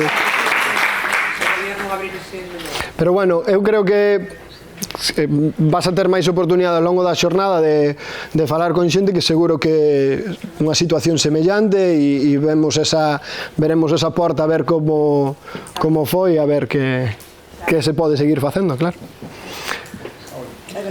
Nada, eu era un pouco contestarche a ti, quer decir que, a ver, eu creo que tamén hai que darse un pouco de cuenta de que os pais somos personas tamén. Quer dizer, non sempre temos varitas mágicas, ni libros, ni nada deso. Saturámonos, muitas veces, porque levamos moitas pedras e moitas cousas tamén. Entón, eu creo que moitas veces hai que analizar as situacións un pouco tamén con gafas, porque, quer dizer, a inclusión non é só algo para os nenos, tamén para as familias. Sabes, quer dizer, hai cando eu emociono, sempre, pero emociono bastante con este tema. Entón, moitas veces tives nun bar, moito ruido, unha pantalla, fútbol, ves os pais eses do neno que teñen aí tal, pois se cadra hai un pai cun carrito, cun bebé, que leva as mesmas horas, non sei se entendes, é igual de malo. Eu, meu fillo, por exemplo, eu teño 3 nenos, un de 1 ano, un de 2 e un de 9. O máis vello é o que ten TEA. Mauro é un neno que, bueno, polo general, non lle suele molestar moito ruido. Sin embargo, a mí gustame o 15 de laxe tomar un viño, a festa. Entonces, eu sei que ele pode afectar, son consciente, pero intento gestionar todo para que ele, esa media hora ou esa hora que eu estou tomando viño, estea ben. Ele no momento que está mal, eu marcho, evidentemente, pero eu conozco a meu fillo. Hai moitos pais que por medo non conocen os nenos. Quero dicir, pero ter medo é unha emoción de calquera persona. E non sempre sabemos gestionar as nosas propias emocións. Entón, poñerse a falar, poñerse a dicir que como se eses pais están facendo ben ou mal, eu creo que é un pouco máis complicado que eso, sabes? No, yo digo si están haciendo bien o mal, si es que al niño le viene bien o mal, que es diferente. A ver, evidentemente, se o neno está mal, vese, ese está ben tamén. Pero quer decir que moitas veces hai moita máis realidade que eso, sabes? Evidentemente, moitas veces estamos mal os pais, e se os pais non estamos ben, evidentemente non están pobres, eso é así. Pero, bueno, creo que é unha cuestión moitas veces familiar, sabes, e de entorno, e de comprensión non só de cara ao neno, sino o que decía un pouco ela de comprendernos nós mesmos moitas veces. E non todo o mundo ten esa opción, ou non todo o mundo é capaz. Sí, ya, a ver, yo soy madre, yo soy pedagoga y me gusta mucho escuchar a los padres de mis alumnos. Trabajo en un gabinete y me encanta escuchar y preguntar, pues, ¿cómo detectasteis que tu hijo es TEA o que tenía TDAH? Sobre todo me centro mucho en los TEA, porque los TDAH muchas veces es más fácil a simple vista. Bueno, pero a simple vista puedes igual incluso detectarlos un poquito más, porque a mí me sorprende muchas veces, pues, por ejemplo, padres que tienen... yo tengo el caso de 2 niñas que son gemelas, las 2 con TEA, tienen 12 años y no se lo diagnosticaron hasta los 11 años. Son de esas niñas que siquiera hablan bien. O sea, intelectualmente, muy bien, pero ni socializan y la forma de hablar no es la de un niño normal. O sea, le ves esas características que dices, bueno, pero vamos bien, era de 10 media a 11 media, ¿no? ¿Cómo? De 10 media a 11, sí, perfecto. Niños que tardaron bastante en detectar. Depende de... No, pero por eso. Pero es que la madre, los padres te dicen, pero es que yo lo decía, que mi hijo tenía un problema, pero ellos me decían que no, que mi hijo era normal. En ese caso era unha compañera mía que escribe de DH ahora o neno, os padres ya están pateando. Sí. Non está se volvendo loca, porque no colegio vai fatal, non lle quere ir a... Sí. Perdón, ides meter que disculpar, eu creo que agora como é a pausa e eu que falei, é o que pretendía decir ao principio. No, ni moito menos, non vos pretendo cortar. Simplemente digo que igual podemos trasladar o debate, porque agora como vamos a ter esa pausa, igual podemos aí facer tamén conversación. Bueno, buenos días a todos, son Adrián, de Un Paso Máis. Vou ser o moderador desta mesa redonda sobre TEA e inclusión. Temos aquí os profesionais moi ben preparados para darnos unhas leccións aquí. Temos a Silvina Lema, que é presidenta da Asociación Española de Disciplina Positiva e mestra de Educación Infantil, que nos vai falar sobre comprendendo as condutas. Valentín Costa de Tillo, que é meu compañeiro de Un Paso Máis, que vai falar sobre un paso máis con a inclusión. Isabel García García, que é doutora de especialista en TEA, que centrase no acompañamento familiar. Gil Barrero, enxeñeiro informático experto en tecnoloxía adaptada. Javier Díaz Puente. Juan. Pues tenía Javier. Juan Díaz Puente, perdón, que nos vai a chegar a súa propia vivencia en primeira persona. Vamos a comenzar por Silvina, cando queiras. Bueno, como ben dixo, son Silvina, son mestra de educación infantil e a maiores tamén unha apaixonada do mundo da atención á diversidade. Por que? Porque me dei cuenta de que me axudaba a comprenderme a min e, como dixo Marcos na sesión anterior, primeiro temos que conocernos a nós para saber conocer aos nosos peques e saber e comprender que é o que lle pasa e poder axudarlles. Empecé este ano na asociación, na xunta directiva de Disciplina Positiva España, non sei se conocedes un pouco, é unha filial da norteamericana, da PDA. Cando falo da ADP, sempre digo, según o que vou recibindo, a información que vou recibindo, hai xente que está totalmente a favor, totalmente en contra, e outra que non sabe nin o que é. Eu son da idea de buscar información totalmente diferente, formarme con distintos profesionales, porque ao final así é como podo elaborar o meu juicio e a miña crítica sobre como quero ser, que profesional quero ser e como adaptarme aos meus peques, porque ao final cada unha son diferentes, igual que nós. Esta disciplina positiva senta as bases na psicología adleriana, que é unha psicología social.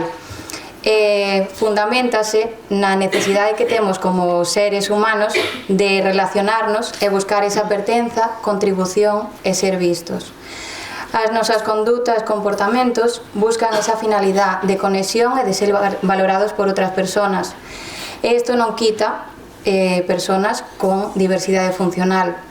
Ao final, cando os peques están con unha persona de confianza ou nas súas casas, mostran como ese afecto, ese cariño, esas miradas ou esa conexión que con outras persoas non mostran, por exemplo, e por eso é máis complicado a veces saber que nos queren decir. Cando falamos de comportamentos, suele virsenos a cabeza comportamentos, sobre todo o que chaman comportamentos disruptivos. Non sei se pode poñer en grande. Comportamentos disruptivos, porque realmente é o que máis complicado nos resulta de xestionar.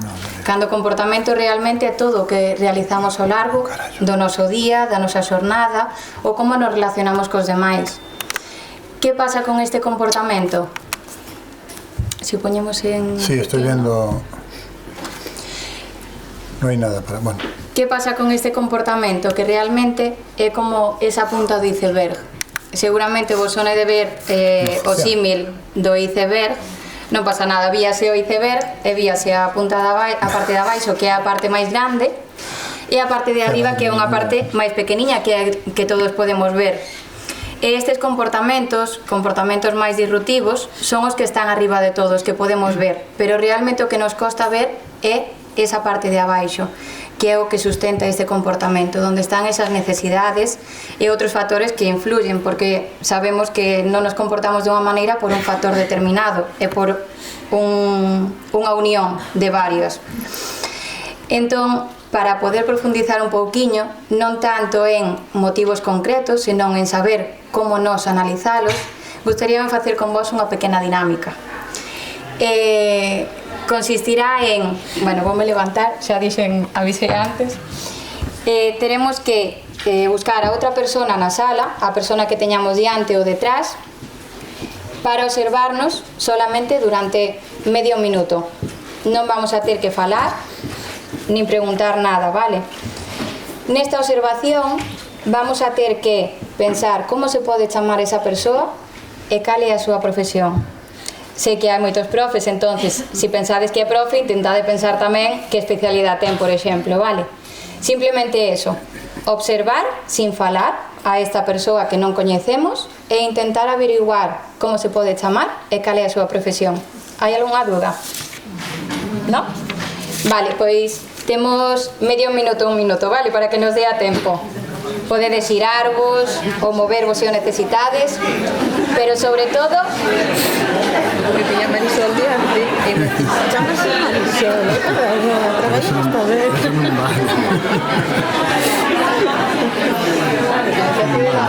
algo para atrás. Disculpade un momento, vou a compartirvos outra ferramenta que utilizamos en disciplina positiva, que é chegar a acordos de como decir algo sin decilo, vale? Entón, utilizamos o que é a cascada. Cando unha persoa necesita decir algo importante ou volver ao tema, di cascada e fai shhh, e as persoas que o están escoitando van o repetindo, vale? Entón, cando escoitedes cascada, empecemos a facer shhh, porque se acabou o tempo e volvemos aquí, e volvemos ca sesión, vale? Simplemente eso, podedes seguir, perdón.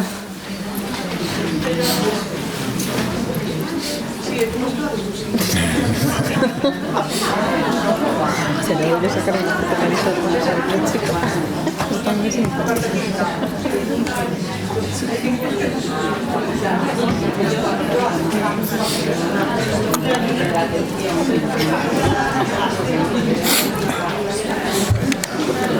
É moi importante que nesta primeira parte non faledes entre vós, solamente a observación, vale?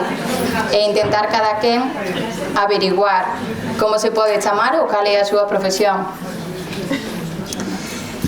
Cascada.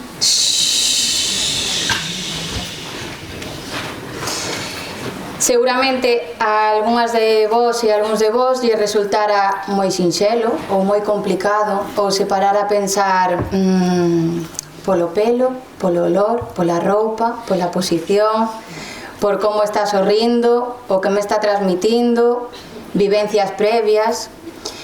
Dixerades, vale, pois pódese chamar Juan e pode dedicarse á construción ou pode ser mestra porque está anotando. Que pasa ca observación? Que na observación influyen moitísimas cousas, entón non suele ser objetiva. Cos comportamentos tamén. Levamos unha mochiliña, que tamén nos falaba Marcos ao principio dela, donde vamos metendo as nosas vivencias, creencias que nos determinamos e outras que nos veñen impostas pola sociedade e pola nosa familia. E isto en disciplina positiva chamámoslle tamén lógica privada. En neurociencia, por exemplo, falase do mapa e do territorio. O mapa é o que filtramos a través da nosa mochila. Que pasa con esta mochila cando observamos un comportamento a outra persoa? Que hai veces que nos resulta útil, porque o noso cerebro necesita como esa rutina, esa predecibilidade, pero por outra parte pode ser limitante. Porque se eu vexo un comportamento de un peque ou de outra persoa adulta que me recorda un vivido xa, vou a pensar que a súa necesidade é porque o está expresando é por eso. De aí que cando cubrimos follas de registro de conduta, por exemplo, para averiguar como cambiar esa conduta que nos está preocupando, é moi necesario tamén ser o máximo objetivos posible, sabendo se o que estamos dicindo é realmente o que está pasando sin entrar nos a juicios ou se é algo que temos na nosa mochila. Sei que é moi complicado, de feito a min resultame moitísimo, e iso que estou todos os días e hai veces que eres incapaz. De feito, pola tarde nos talleres profundizaremos un pouco máis porque agora non dá tempo. Pero quería facervos como esa pequena reflexión de cando observamos un comportamento non sempre é o que nos está parecendo. Entón, de aí é moi importante conocernos a nós e saber hasta que punto o que estamos dicindo é algo que está nas nosas vivencias ou é algo que estamos dicindo porque queremos cortar esa conduta, porque a maior parte das veces é unha conduta como agresiva, que é a que máis nos preocupa, pero realmente non estamos cubrindo esa necesidade, esa parte de abaixo do iceberg. Entón esa conduta vai volver a salir, sea por unha cousa ou por outra, porque sigue necesitando desa axuda. E tamén quería facer referencia a que hai veces que creemos que estes comportamentos van en contra nosa, que nos están facendo a propósito a nós, ou que nos están chinchando, ou que hai veces que dice que me está retando. Recordar un pouquiño que pola tarde veremos que o cerebro dos peques non está formado todavía. A súa corteza prefrontal, ese razonamento crítico non está formado, non se forma ata os 26, 30 anos. Entón, eles o que están buscando é esa necesidade de conexión para que alguén lle entenda o que lle está pasando, lle axude e lle dé esas ferramentas, que creo que por eso tamén estamos todos aquí un sábado todo o día. Para rematar, gustaríame que queda aí medio minutiño, que ahora sí que volvades a xunta esa persoa que a que estuvestes observando e sí que poidades preguntarlle como se chama e a que se dedica, e así comparar un pouco cales son eses juicios previos e esa categorización que nós temos instaurada e cal é a realidade, vale? Podedes compartir ese momento e cando diga Cascada volvemos para pasar ao seguinte. Gracias.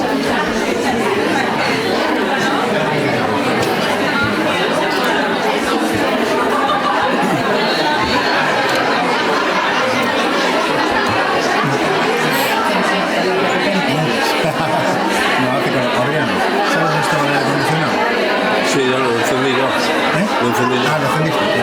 Pero no se nota mucho. Y ahora... Tú aquí. No, la que pone un paso más resumida. Aquí. Bueno, habla, si quieres. Sí, dale a lo de reproducir. Y después ya la manejo con él. Son solo 40 y le daré 25 minutos. Voy a tener ahí pero pónmela ya por el estado. A los minutos que tenemos hay contenido de hecho aquí. No veo. Cascada. Vai. Cascada.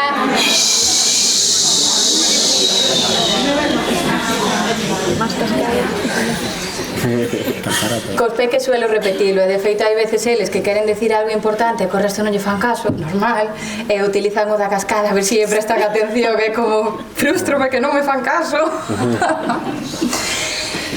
Bueno, para concluir, gustaríame tamén compartir con vos un pouco que espero que estas jornadas e as que asistades vos axuden principalmente a coñecervos a vos. Porque, como dixen, profundizar para min en autismo ou en atención á diversidade servime para saber, por exemplo, cando estou nunha sala e hai demasiado ruido e empeza a molestar a cabeza, saber que podo salir afora a respirar, por exemplo, ou saber que ante determinados estímulos teño que parar. Entón, anímovos a que as formacións ás que vaiades parta de aprendizaxe para vos mesmos, para despois poder trasladarlle aos vosos peques e ás vosas peques. Moitísimas gracias a todas.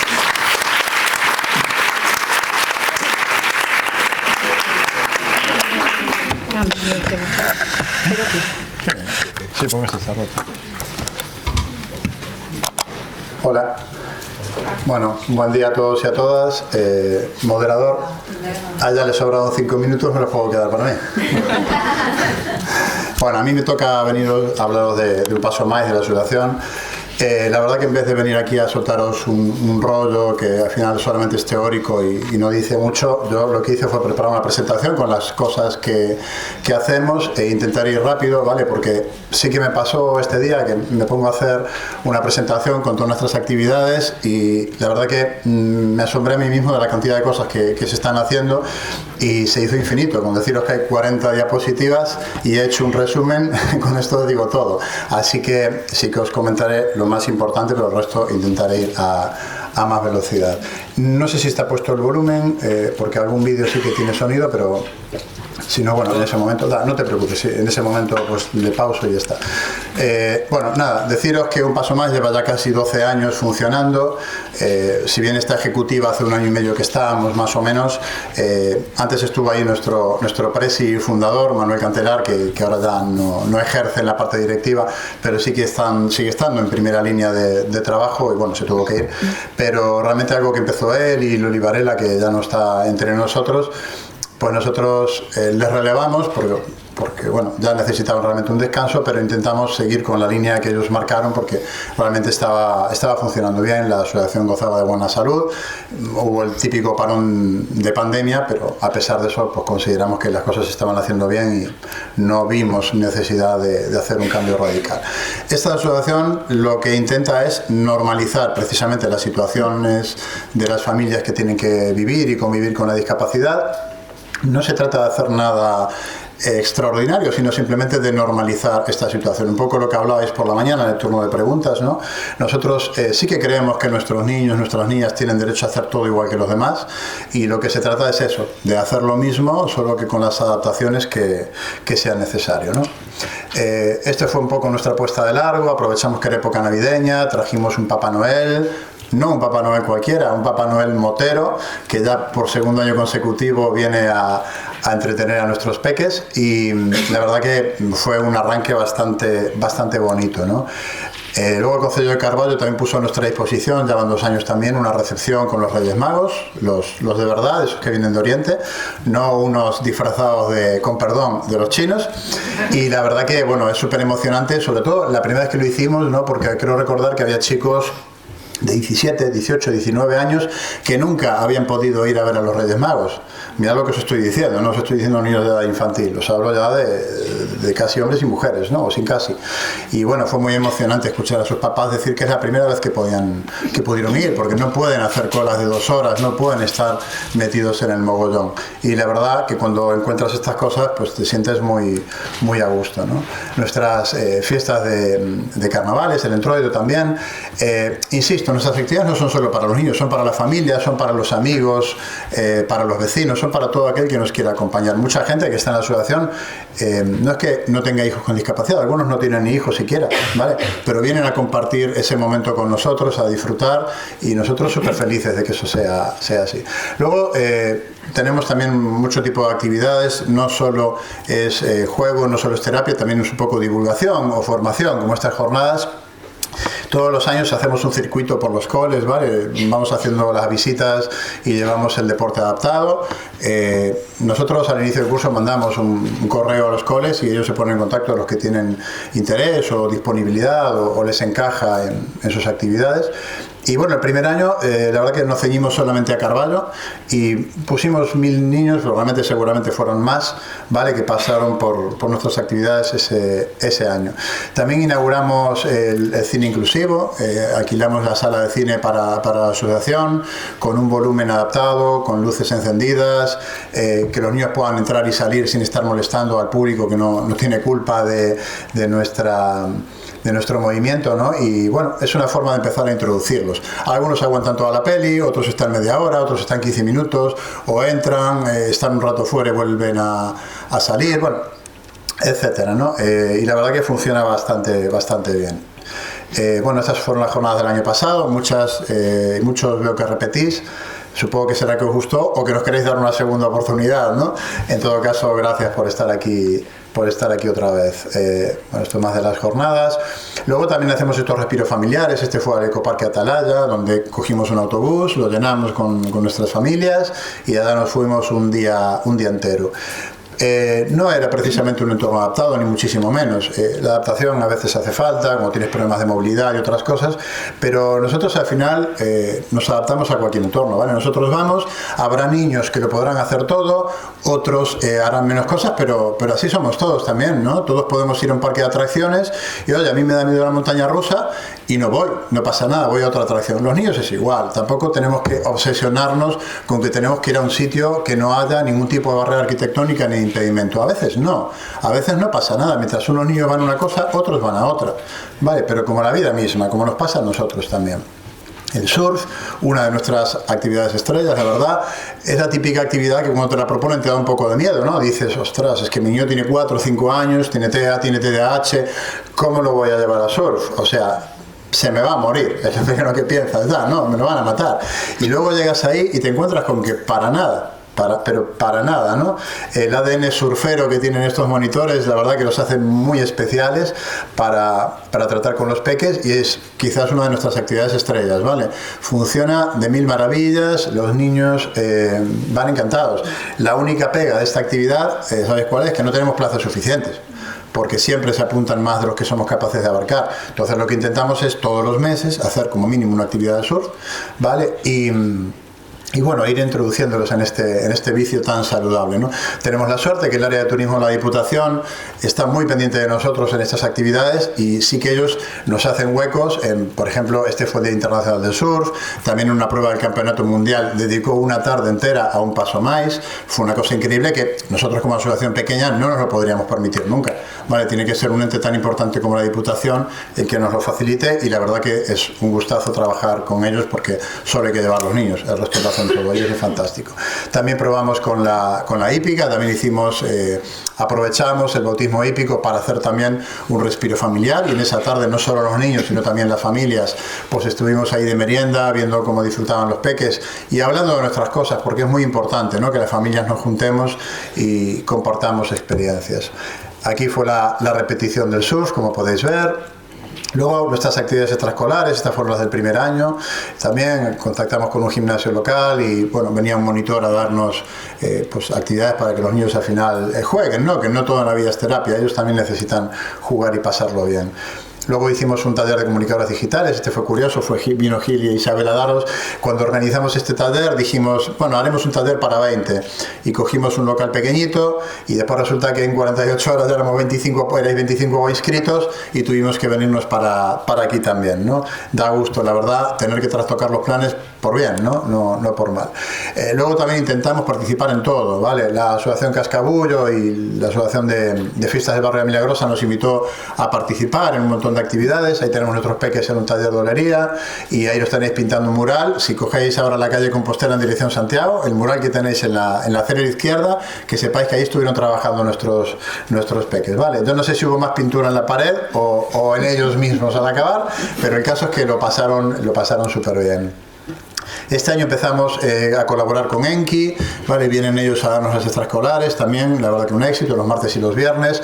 También lamentamos no poder ofrecer más plazas, que hubo niños que no pudieron entrar, porque bueno, nuestros grupos siempre son reducidos, ¿no? Imaginaros que tenemos que tener una ratio muy pequeña y no podemos en el espacio pues tener 25 niños y 12 monitores o 15 monitores, es totalmente imposible para nosotros. Este fotorrespiro que hicimos a Marsella Natureza, que además el tiempo ahí amagó con llover mucho, luego llovió poquito, y lo que os decía antes, ¿no? Lo que parecía que podía ser un trastorno, al final nos dio un plus de diversión, ¿no? El tema de la lluvia con los peques. Hicimos algunos talleres, como este de ajedrez educativo, luego participamos en la carrera Enki, que no sé por qué, no se reproduce el vídeo, espera, no me fastidies, ¡buah!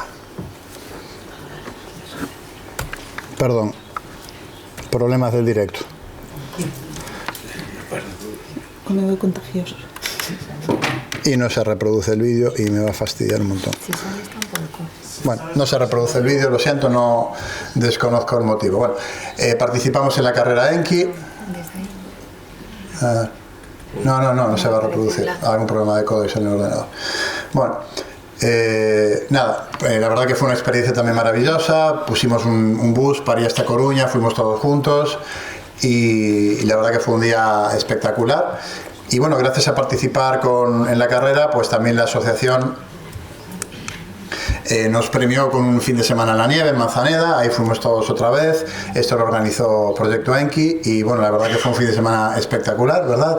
Íbamos con unas expectativas de llegar muertos porque no íbamos a dormir, veíamos todo la parte negativa, que iba a ser una locura porque compartíamos habitaciones, los niños iban en literas y sin embargo la verdad que fue, ¿verdad? Nos divertimos un montón y lo repetiríamos al fin de siguiente, ¿no? Y es algo que quizás en solitario uno no se atrevería a hacer porque nuestros niños dan mucho trabajo y es incómodo, pero cuando vamos en grupo pues nos importa menos, ¿no? El armar barullo, el molestar, al final al estar en pandillas diferentes y hacemos este tipo de cosas que de otra manera no nos atreveríamos, ¿no? Hicimos un convenio con la Universidad de Coruña y con la de Vigo, porque bueno, ellos ofrecieron y la verdad son colaboraciones que nos están resultando muy bien. Gracias a la de Vigo, por ejemplo, tuvimos 2 meses una ludoteca familiar totalmente gratuita con una profe que venía a dinamizarla, ¿no? Hicimos también el taller de patios inclusivos, donde vino el equipo directivo del cole de Sofán a contarnos su experiencia y guiarnos un poquito cómo se puede hacer esto en cualquier cole. La segunda sesión de cine adaptado, donde si os fijáis en la imagen del diario digital que pasa en la costa, ya veis una una dinámica que cambió. Cuando fuimos la primera vez, estábamos los papás, cada uno con sus niños sentados. Ahora vemos que los niños ya pasan totalmente de nosotros, se sientan solos, ellos van a su rollo, cuando se cansan de la butaca se sientan en las escaleras y nosotros a lo nuestro también, ¿no? Es una cosa que en solo 2 sesiones ya pasó y bueno, la verdad que da mucha alegría ver este progreso entre ellos, ¿no? Este año volvimos otra vez a los coles. La verdad que muy contentos porque nos están llamando ya otros concellos, otros coles y bueno, es algo gratificante, ¿no? Que te llamen si tú contactas con ellos para participar. Ahí tenemos a María Esther que nos invitó a Payosaco, ¿no? a visitaros, que nos trataseis también y bueno, hay otros muchos concellos y la verdad que es una experiencia muy bonita. El número de niños se multiplicó, pero no, Adrián, yo creo que vamos ganando experiencia y con más niños y trabajamos menos este año, ¿no? Bueno, aquí tenemos en la prueba esta del Mundial que también hay un vídeo que nos hizo la Diputación y que tampoco va a funcionar, claro. Bueno, mala suerte. Porque así tampoco, ¿no? Bueno, pues eso, también fue una jornada estupenda y además fue una jornada de descubrimiento porque había una pista de skate y los niños vimos que se metían ahí y que les interesaba y les gustaba, con lo cual ya estamos pidiendo que nos hagan una actividad de skate también porque vemos que a los niños también es algo que les llama mucho la atención, ¿no? Bueno, aquí tenemos lo de la ludoteca, ya os digo, por la colaboración con la Universidad de Vigo. Fueron 2 meses, de martes a viernes, que nuestros peques, nuestros mayores, los mayores, íbamos ahí a jugar entre nosotros y a pasarlo muy bien. Y con la sorpresa del último día que vinieron con unas, de perros de terapia y sus monitores y estuvimos ahí, la verdad que lo pasamos pipa, ¿no? Bueno, aquí otra vez la jornada navideña, otra vez nuestro Papá Noel Motero, homenajeamos a nuestro fundador, como os decía, porque lleva muchos años ya trabajando y no parece que no se cansa. Luego también en época de vacaciones se nos ocurrió hacer un espacio de conciliación porque los papás tenemos que seguir trabajando, ¿no? Y no tenemos dónde meter a nuestros niños porque nuestros niños no nos los aceptan en todos lados. Y se nos ocurrió esta idea de coger un local y para no tener que hacer un gasto importante, no poner monitores, poníamos que cada niño que tenía que venir acompañado, pues de un hermano mayor, de un adulto, de lo que fuera, y hablamos con este sitio, con el Recreo Animación, con la gran sorpresa de que nos lo cedió gratis, ¿vale? No nos quiso cobrar, nos puso todo lo local a su disposición, y no nos cobró ni un céntimo. Es más, luego los niños salieron por encima con regalos y luego, pues, verdad, por una segunda vez insistimos porque entendemos que es un negocio que tiene que vivir y tampoco nos quiso cobrar la segunda vez y la verdad que fue una experiencia también maravillosa, ¿no? Para no tener los niños, sobre todo cuando es en invierno, que al final si no los tienes que tener encerrados en casa. Hicimos también una charla divulgativa con Ángel Carracedo, que seguramente, si no todos, casi todos los conocéis aquí. La Pena, en ese momento, el Pazo de la Cultura, que es el auditorio más grande que tenemos en Carballo, estaba en obras, con lo cual no lo pudimos utilizar, fuimos a la biblioteca, el aforo más o menos como el de aquí, 100, 110, y bueno, 110 estaban dentro, pero unos 60, 70 personas quedaron fuera que no pudieron entrar, ¿vale? No tuvimos esa capacidad, habrá que traerlo otra vez. Bueno, este año ya empezamos con el surf, ya esta semana pasada ya comenzamos y nuestra intención es hacerlo durante todo el verano, y también fue la presentación de la carrera 10K en Carballo, que este año querían una prueba específica para nuestros niños, ¿vale? Ellos también, viene mucha gente, vienen mil personas, no sé cuántas vienen, y para ellos supone un trastorno importante estar ahí, entonces crearon una prueba, vamos a ser los primeros en salir a correr, ¿vale? Se va a llamar 100 metros más por la inclusión, creo recordar, y ahí nuestros peques podrán correr y podrán correr con un acompañante, ¿vale? Con su camiseta, con su dorsal, como todos los demás, pero con un acompañante que puede ser un papá, una mamá, un tío, un hermano mayor, lo que sea, ¿vale? Y los que pueden correr solos, pues estupendo, no se trata de competir. Vale, incluso hay quien tiene problemas de movilidad y la va a hacer caminando, no hay ningún problema, como si la tiene que hacer en silla, ¿no? Bueno, aquí hay otro vídeo del telejornal de este día que tampoco se va a reproducir. Nosotros estamos abiertos a todo, como os decía. Ahí tenemos una foto de una visita, está ahí Loli, que nos invitó gentilmente a conocer a Spaver, nosotros encantados, ya Loli queremos repetir. Y encantados, ¿vale? De hacer lazos con otro tipo de entidades y aprender, porque yo, por ejemplo, esa mañana os aseguro que aprendí como si hubiera hecho un curso de 6 meses, ¿vale? Luego también participamos en el Ferio de Entidades Sociales. Y bueno, este vídeo es este Día de las Letras, ¿no? Que nos invitaron también desde el CRA.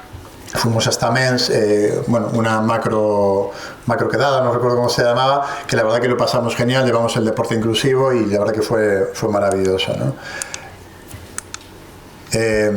Bueno, también, por ejemplo, intentamos estar en todo lo que podamos, ¿no? Nosotros es cierto que somos menos de gestos que de actividades, ¿no? Está muy bien hacer fotos, está muy bien hacer el símbolo del infinito y hacernos una foto aérea y cosas así, todo es útil, ¿no? Para llamar la atención, pero realmente nosotros... como todo no puedes abarcarlo, pues queremos ser más pragmáticos y estar más a pie de calle, ¿no? Entonces sí que le solicitamos al Concello, que además fue inmediata su aceptación, de que ese día se iluminara el Concello de color azul por el autismo, pero al mismo tiempo ese día nosotros lo pasamos yendo a los coles, ¿vale? Hubo un cole que nos invitó, que ese día quería que fuéramos a llevar el deporte inclusivo, y ahí estuvimos con los niños, y la verdad que qué mejor forma de pasar ese día que haciendo actividades con los peques. Realmente estoy siendo inexacto, ¿vale? Hubo 3 coles que nos invitaron ese día. Como solo podíamos ir a uno, pues a uno fuimos antes, a otro ese día y a otro después. Pero realmente hubo más ofertas. Bueno, este es nuestro gran caballo de batalla, nuestra asignatura pendiente. Llegamos al verano y nuestros niños no tienen un sitio donde ir, no hay un campamento al que puedan ir. No es cierto, no existen esos campamentos, que lo sepáis. Porque veréis mucha cartelería, veréis muchos anuncios y veréis muchas historias, pero no es cierto, ¿vale? Cuando dicen que hay plazas para discapacidad, es para poca discapacidad, ¿vale? Esto que lo sepáis, porque siempre encontraréis un asterisco, y si no, dar vuelta a la página, donde el niño tiene que ser capaz de seguir el desarrollo normal de las actividades, ¿vale? Con lo cual, si tú tienes un niño con una discapacidad que no le permite hacer ese seguimiento, no te lo quieren. Vale, y eso es lo mejor que te puede pasar, porque lo peor es que te lo quieren y luego te lo echan. Y esa experiencia la vivimos todos. El niño te dura 24 horas, si es que 24 horas, te dura las 4 horas del primer día. Al día siguiente te dicen que no lo lleves. Y da igual, y lo voy a decir aquí, da igual que sea Xunta de Galicia, Diputación, Concellos, es que da igual. Y no os lo digo porque me lo parece, ¿vale? Mi niño en particular tiene 8 años y este va a ser la primera vez que va a ir a un campamento. Y muchos de los papás que estamos aquí vivimos la experiencia de que te dicen que sí, luego te lo echan. Al día siguiente te dicen no lo traigas más, ¿vale? Y tú te comes al niño en casa todo el verano. Y si tú trabajas, imaginaos el trastorno que es eso, ¿vale? Al final, ¿qué acabas haciendo? Contratando a una persona para casa. Todo el mundo tiene la posibilidad de pagar un sueldo en verano para tener una persona en casa.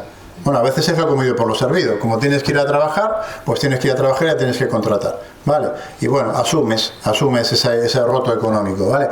Entonces, este año por fin nosotros conseguimos hacer este campamento, 12 plazas, ¿vale? No somos capaces de hacer más, y además un campamento con una ratio 1:3, con terapeutas. A nosotros no nos valen muchas veces monitores deportivos o monitores de animación, no nos valen, ¿vale? Y este año por fin lo vamos a conseguir, y económicamente es un desastre, evidentemente, porque nosotros a las familias le vamos a cobrar lo mismo que en cualquier otro campamento. El resto pues hay que sacarlo donde sea, debajo de las piedras, pero no puede ser tampoco, como sean algunos campamentos privados, por supuesto, que tienes que pagar 500 o 600 euros al mes. Eso no se le puede pedir a una familia, porque además es una familia que a lo mejor tiene 2 o 3 hijos. Esto es que es una locura.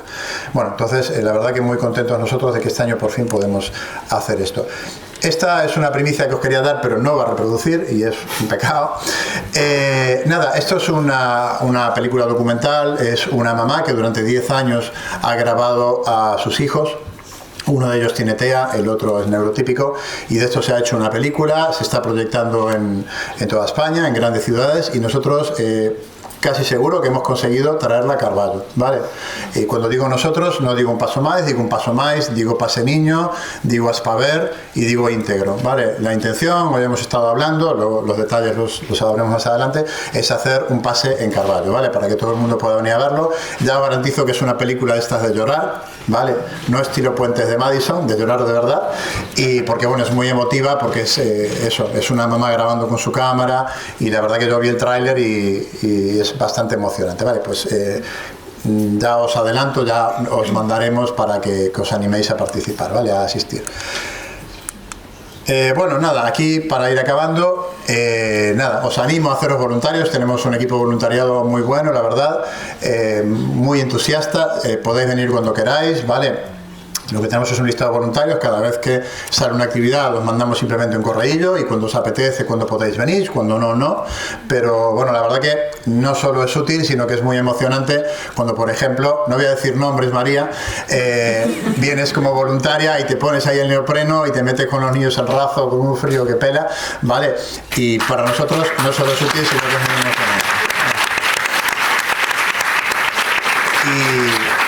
Y después nada, evidentemente también estáis invitados a haceros socios. Las cuotas ya ves que son simbólicas, un año entero para toda una familia son 30 euros y eso os da derecho a participar en todo, o 15 euros si solo queréis colaborar, ¿vale? Las puertas están abiertas a todo el mundo, no es necesario tener niños, no es necesario tener discapacidad en el entorno doméstico, ¿vale? Eso no importa. Y para finalizar tenía un vídeo para poneros que no va a funcionar, que es una pena, le voy a dar igual. Bueno, este es un músico bastante conocido que ha hecho una canción muy bonita, muy cortita, de 1 minuto, sobre el autismo. Bueno, yo le he pedido permiso si la podíamos reproducir aquí, no solo me dijo que sí, sino que además nos mandó un mensaje de saludo. Y la canción también es de estas de llorar, pero como no se puede ver, la ponemos después. La pondremos en otro momento. Vale, y nada, y aquí acabo antes de que el moderador me eche y los dejo con mis compañeros. Vale.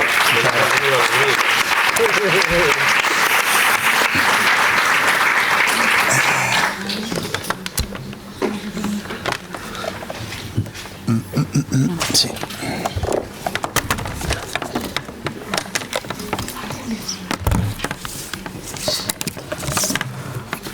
Buena suerte en usar los vídeos.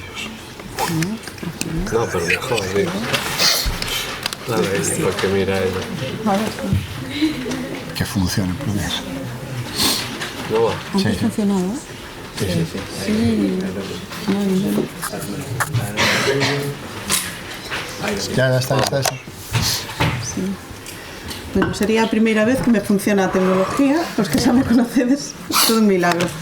Bueno, antes de nada, darlle as gracias á Asociación Un Paso Máis por invitarme outra vez a colaborar con vos e o resto de xente por acompañarnos hoxe. E bueno, nada, dixeronme, por favor, fala de acompañamiento familiar. Ostras, por onde empezamos? Vale, os pais que teñen nenos con TEA, xa antes de saber que o seu fillo ten un TEA, teñen medo de que ese neno lle pase algo, non? Xa antes dun diagnóstico, prediagnóstico, a veces vemos que o neno fai, bueno, ten conductas ou non leva o ritmo do resto dos nenos que coñecen, pero ao mesmo tempo esperamos a ver se hai algo evolutivo, porque, bueno, cada neno ten o seu ritmo, obviamente, pero están preocupados e a veces non queremos ver. Outras veces vemos onde non hai. Hai que esperar. Despois chega o diagnóstico e tamén necesitan acompañamiento, claro, é unha noticia terrible, non? O momento do diagnóstico, aínda que a veces non é tan terrible, a veces necesitamos telo para entender moitas cousas, pero sí que é certo que cando non queremos ver, o diagnóstico en sí é terrible. Despois do diagnóstico, que facemos? E ora, cara onde tiramos? Como podemos axudalos? Os 2 primeiros anos, unha locura, pola evolución do neno outra vez. Na escola, cando empezan a escola, aquí depende tanto de con quen batemos, porque non todos os docentes sodes iguales, nin todos os pais somos iguales, é dicir, nin todos os terapeutas son iguales, hai diversidade, como en todo. Pero si é certo que cando temos suerte de topar con unha persona empática e que entende o noso problema e que quere traballar, axudan moito. Tamén é certo que cando non topamos con isto podemos pasar un ano moi duro e bater contra unha porta continuamente. A adolescencia, que nos pasa na adolescencia cos nosos fillos? As hormonas, os cambios de intereses, as necesidades, volver a aprender outra vez. E despois o que máis nos preocupa é o día que non teamos nós, quen se vai ocupar, non? É dicir, a preocupación é desde que nacen, pero como a todos os fillos, desde que nacen. Nunca máis volvemos a estar tranquilos, eso é así. Ben, que é o que nos pode dar estabilidade? Pois como vos dixen antes, o diagnóstico, saber que lle pasa. Bueno, moitas veces sí. O grado de TEA que ten o neno? Pois bueno, non o sei, depende. O grado, como vos puxen na seguinte diapositiva, vai en función dos apoios e das necesidades. Sabedes que agora non existe na terminoloxía o Asperger, non? E outros conceptos máis. Vai no grado 1, grado 2, grado 3, en función das súas necesidades. obviamente, un grado 3 necesita moito máis apoio que un grado 1 e máis atención. As terapias, con esta terapeuta non me funciona, ou non hai feeling, que a outra mellor, pero claro, hubo un retroceso, é culpa do neno, é culpa da terapia, é culpa nosa. A ver, todo depende. Que vai a pasar con el? A escola, como vos dixen antes, todo isto dá estabilidade ou inestabilidade, obviamente. E como tamén vos dixen, todas as familias son diferentes, con fillos con TEA e sin fillos con TEA, todas son diferentes. Que pasa? Que as vosas, en algúns aspectos, pois xenera maior nivel de estrés por las características dos fillos. Si hai un estrés excesivo, pasa a ansiedade, pasa a depresión, e moitas veces non somos conscientes de que temos depresión. Unha maior necesidade de apoio social, necesitamos de axudas, necesitamos de asociacións, necesitamos que os colexios nos entendan, e unha maior necesidade económica, porque obviamente o gasto vai a ser maior. As terapias hai que pagalas, e así, inda que teñamos axudas, inda que haya becas, non chega para todo, é unha mínima axuda. Ben, gustaríame facer unha pequena dinámica. Todos temos móvil, ou casi todos. Entonces, se vos parece, si poñedes no buscador Mentimeter, vale, está aí, e poñede, claro, eu como de inglés cero patatero, ou moi mal, poñede Mentimeter en español, porque senón non vale saber onde poñer. E arriba de todo, na parte superior, vai vos a poñer uns números. Poñedes encima dese número 6, 1, 5, 7, 0, 4, 7, 8. Entonces gustaríame que puxerades que é o que vos dá estabilidade a vos, vale?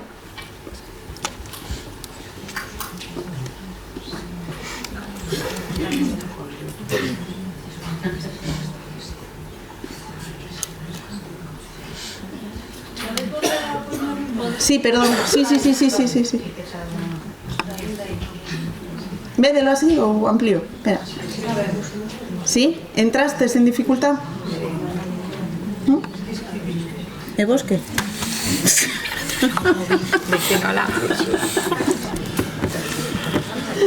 Funciona, que lo use, ¿eh? A ver si ahora nadie me... Sí, que é o que vos dá estabilidade a vos, como familia.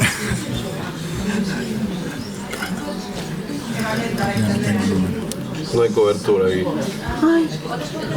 Sí que hay, lo que pasa es que yo no tengo... Perdón, o número? Sí, non vos preocupedes. Que somos de letras y lo quitan muy rápido. 6, 1, 5, 7, 0, 4, 7, 8. Ui, cantas cousas hai aquí xa. Estou alucinada que me funciona primeiro.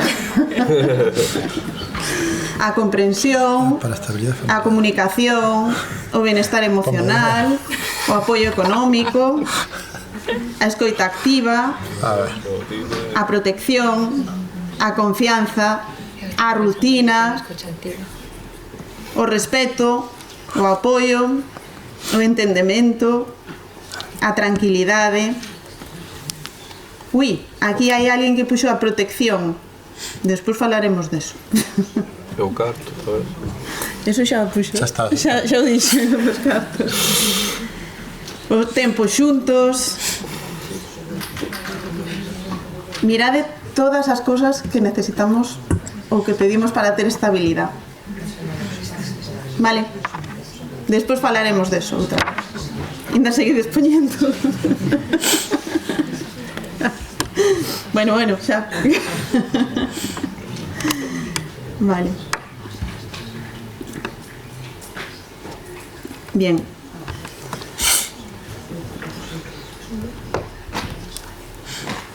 Ahora te cambio. No, bueno, no. Da igual, mientras me vaya, da igual, no pasa nada. Pincho aquí. ¿Así sale? Sí, vale. Que ocorre nas familias? O impacto do autismo nas dinámicas da familia? Malas relacións entre irmáns, moitas veces o irmán sin o trastorno non entende que é o que lle ocorre. As relacións entre as familias non é extensa, é dicir, ao final a familia ciñese a papá, mamá e irmán. Deixamos de relacionarnos con outros familiares. As relacións cos amigos, igual, imos acortando o círculo e ao final aislámonos. A parte económica, que xa falamos antes, obviamente son maiores gastos. A saúde mental, si temos ansiedade, si collemos unha depresión, non estamos ben. A saúde física dos membros da familia, e se falla un de nós, se está enfermo un de nós, quen vai a quedar co fillo? As relacións cos veciños, pois moitas veces son tensas, porque se vivimos en un piso e o noso fillo pois berra continuamente ou golpea as cousas, claro, os veciños tampouco entenden, non? As rutinas habituales, as rutinas cambian, non son as mesmas que tiñamos. As relacións entre parella tamén cambian moito, xa cambian simplemente polo feito de ter un fillo, para canto máis cambian se teñen un fillo con TEA, porque necesitan máis dedicación. E a participación social, igual dicen. Ben, que ocorre cando aparecen situacións que non sabemos manexar? Pois que aumenta o estrés entre nós. Acabamos agotados. Estamos sempre agotados, cansados, aburridos. A incertidume de que vai a pasar despois o día de mañán, ou vou ir a tal sitio, a ver como se vai a comportar, a ver que vai pasar. As dificultades de comunicación entre o neno e nós. As dificultades de interacción co resto de xente que haya no sitio. E os conflitos emocionais, claro. Esta frase a mí encántame, porque ao final a mí polo menos faime pensar moitas veces das cousas que fago na casa e digo, os nosos actos son as consecuencias dos nosos pensamentos e das nosas emocións. Se nos pensamos sempre é que non o pode facer, é que é imposible, vale? E se por encima estou estresada, estou nerviosa, estou angustiada, como vou actuar directamente? E non sei se coñecedes o binomio entre o estrés dos pais e a conduta dos nenos. Hai estudios que demostran que está directamente relacionada. É dicir, canto máis estrés teñan os pais, máis problemas de conduta teñen os nenos. E ao revés tamén, canto máis problemas de conduta teñen os pais, máis estrés se xenera aos nenos. Hai que romper ese bucle. Canto mellor nos encontremos nós, mellor se van a encontrar eles. É así. Se nós estamos ben, eles van a estar ben, porque é o que lle transmitimos. Porque si teñen problemas de comunicación, vale, pero teñen un máster en percepción. O sea, saben perfectamente se estamos enfadados, se estamos disgustados, se estamos tranquilos, se estamos contentos, e o fan ver, e vos o sabedes. Ahora, se nos encontran sempre ansiosos, enfadados, tristes, eles é o que lle xeramos. Non miro para o tempo. Podedes nos sacar. Bueno, o estrés é diferente entre os pais e as nais. É dicir, ao final as mamás, tristemente, inda que esteamos no século XXI, levamos a mochila cas pedras da que falamos todos moitísimo máis cargada que a maioría dos papás. Sigue sendo así. Habrá papás que non, obviamente, pero en xeral sí. En xeral sí. Porque nos toca a crianza toda, que nos leva ao médico, quen fala cos profesores, quen vai facer a compra, eso, as actividades domésticas, quen se preocupa de que ten que ir comprarlle a roupa ao neno porque non que a necesita, ou a comida para mañán. O sentimento de soedade moitas veces, porque claro, se non ten ninguén que lle bote unha man, ao final estás ti sola ante todo. Hai un nivel moi alto de depresión nas mamás de nenos con TEA. É un índice altísimo. as dificultades para a súa carreira profesional. Moitas mamás teñen que deixar automáticamente de traballar para criar o fillo. Ou se era unha persona que tiña posibilidades de medrar na empresa, non se pode permitir eso. E moitas veces a vergonza, os sentimentos encontrados que temos de non entender certas reaccións e certas conductas que teñen os nenos. Vale? E a pérdida de relacións ca parella e coa familia. Vale? Os pais, vale, presentan menos estrés. Que pasa? Que o deles se transforma moitas veces en ira, en enfado. Enfado co mundo e obviamente cos da casa, que son a nosa zona de confort. Factores estresantes, o divorcio. Xo teño dito moitas veces nas charlas que me toca dar, que hai un índice importante de separacións e de divorcios en pais de nenos con TEA. Por eso, porque as necesidades son diferentes, a forma de entendelo é diferente.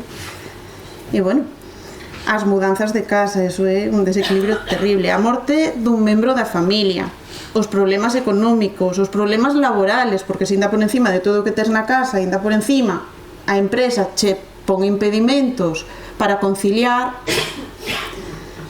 E os problemas legales tamén. Cantas veces hai que ir a juicios ou pois, porque non queren darlle a minusvalía que ten, ou non lle queren dar a dependencia, ou 50.000 historias. Vale, cal é o rol das familias? Pois como de todo o mundo. Acompañar os nosos fillos, ao final. Fágano ben, fágano mal. Nós temos que estar ao seu lado, é o que nos toca como pais e o que queremos tamén, non? Que deberíamos de facer? O rol noso? Bueno, pois informarnos como pais, formarnos e participar nas escolas. As escolas é unha comunidade, non é unha institución solamente para levar os nenos e deixalos ali. Non, somos todos. Eu sempre digo que é imprescindible que as familias colaboren na escola. Sin as familias non se fai nada. Entonces, cerrarlle a porta aos pais, mal. Os pais que deixen de ir ao colegio, mal. É unha comunidade. Somos todos. E como islas non funcionamos. Xa sei que é difícil, que moitas veces bater ca cabeza contra unha parede, pero hai que seguir. Hai que seguir e hai que seguir. E temos que intentar facelo todos xuntos e traballar todos polo voso fillo, neste caso, vamos. Vale. No ámbito médico, outro tanto do mismo. O que non pode ser é que manden unha cita para neuropediatra en Coruña e estar con un neno con TEA 3 horas na sala de espera.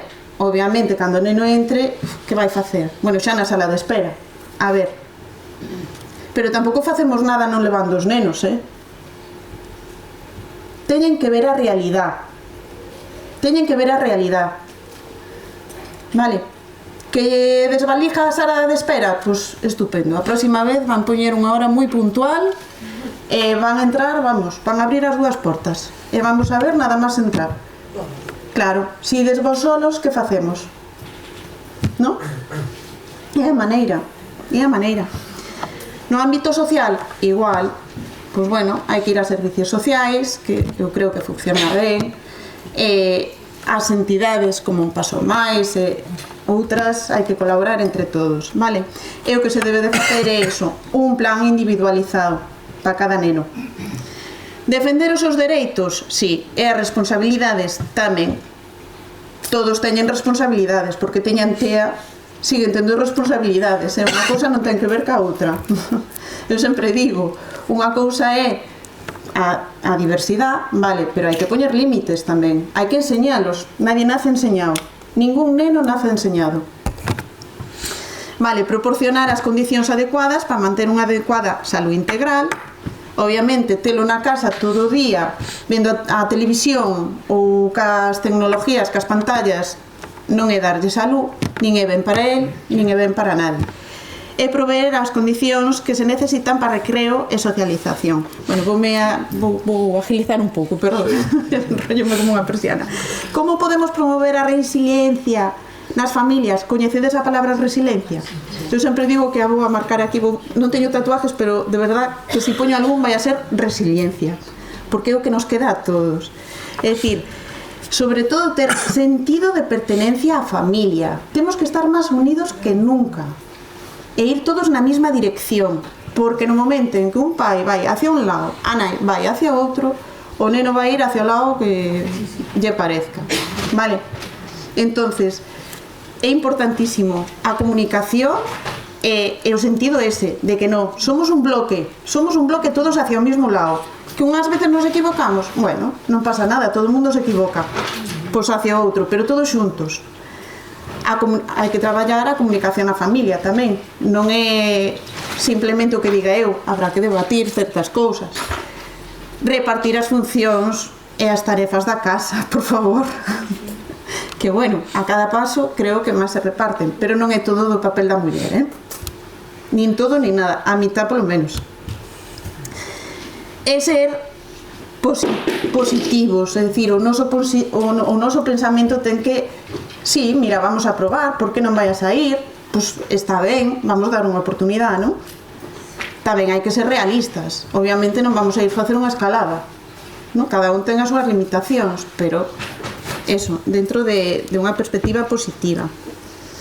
Recordades a pregunta que vos fixen de que necesitamos para a nosa estabilidade personal e todo o que puxéstedes. Bueno, pois ao final podémoslo resumir en bienestar físico, bienestar emocional, hábitos saludables, xestión do tempo, búsqueda de actividades que permitan conectar con nós mismos, como moi ben dicía Silvina antes, que nos temos que coñecer, e búsqueda de actividades que permitan conectar cos demais. Que queremos pos nosos fillos? Pois ao final, que sean felices, que xa vos digo que son felices, nacen ca condición de ser tea, pero non ten que ver ca felicidade nin ca infelicidade. Eles, eu sempre lles digo que son como lechugas, en general, son felices. Claro, que lles cae un lagrimón cando ti lle mandas facer algo, vale, pero siguen sendo felices. Choran nese momento, pero siguen sendo felices. E que sean o máis autónomos posibles, para o día de mañán, precisamente. E para eles sentirse realizados tamén. Que debemos de facer para que sean autónomos? Expoñelos ao aprendizaxe. E que facemos ca sobreprotección que temos? Que non nos sobreprotexe? É complicado, pero hai que facelo. Hai que facelo. Vale, non quere dicir que lle queirades máis nin menos, porque non nos sobreprotexedes. Por exemplo, o tema de vestido e desvestido. Chico, por levar a unha hora, vai no facendo, igual te tens que levantar un poquinho antes, pero hai que aprender. Permitir conductas que interfieren no aprendizaxe. Ui, é que non vexo, non trouxen as gafas. En fin, o que todos sabemos, o da sobreprotección. Buscarlle rutinas, buscarlle tarefas na casa que poidan facer eles, por levar a roupa ao cestón, darlle pa diante as mantas, desvestirse, vestirse, que poña a mesa, que a retire. Na casa podense facer 50.000 cousas e todos as poden facer. E que necesitan os pais con nenos con TEA? Vale, necesitades axuda. Sí, estamos de acordo todos. Neso estamos todos para axudar. Necesitades aprender. Obviamente todos os que estades aquí é porque estades preocupados e queredes aprender, vale? Pero moitas veces o que necesitades é aprender a deixarvos axudar. A aprender a deixarvos axudar. Que moitas veces non somos conscientes, pero estamos cerrados no noso mundo e cambiar certas cousas cóstanos. E se queremos evolucionar cos nenos, temos que facelo nós, primeiro. Vale? Eu, por exemplo, en consulta, moitas veces digo yo aos papás, vale, aquí pode aprender moitas cousas, sí, pero que a mí non me vale para nada que aprenda aquí. O que ten é que aprender na vosa casa. Eu vou vos a trasladar como facemos aquí e intentamos facer todos.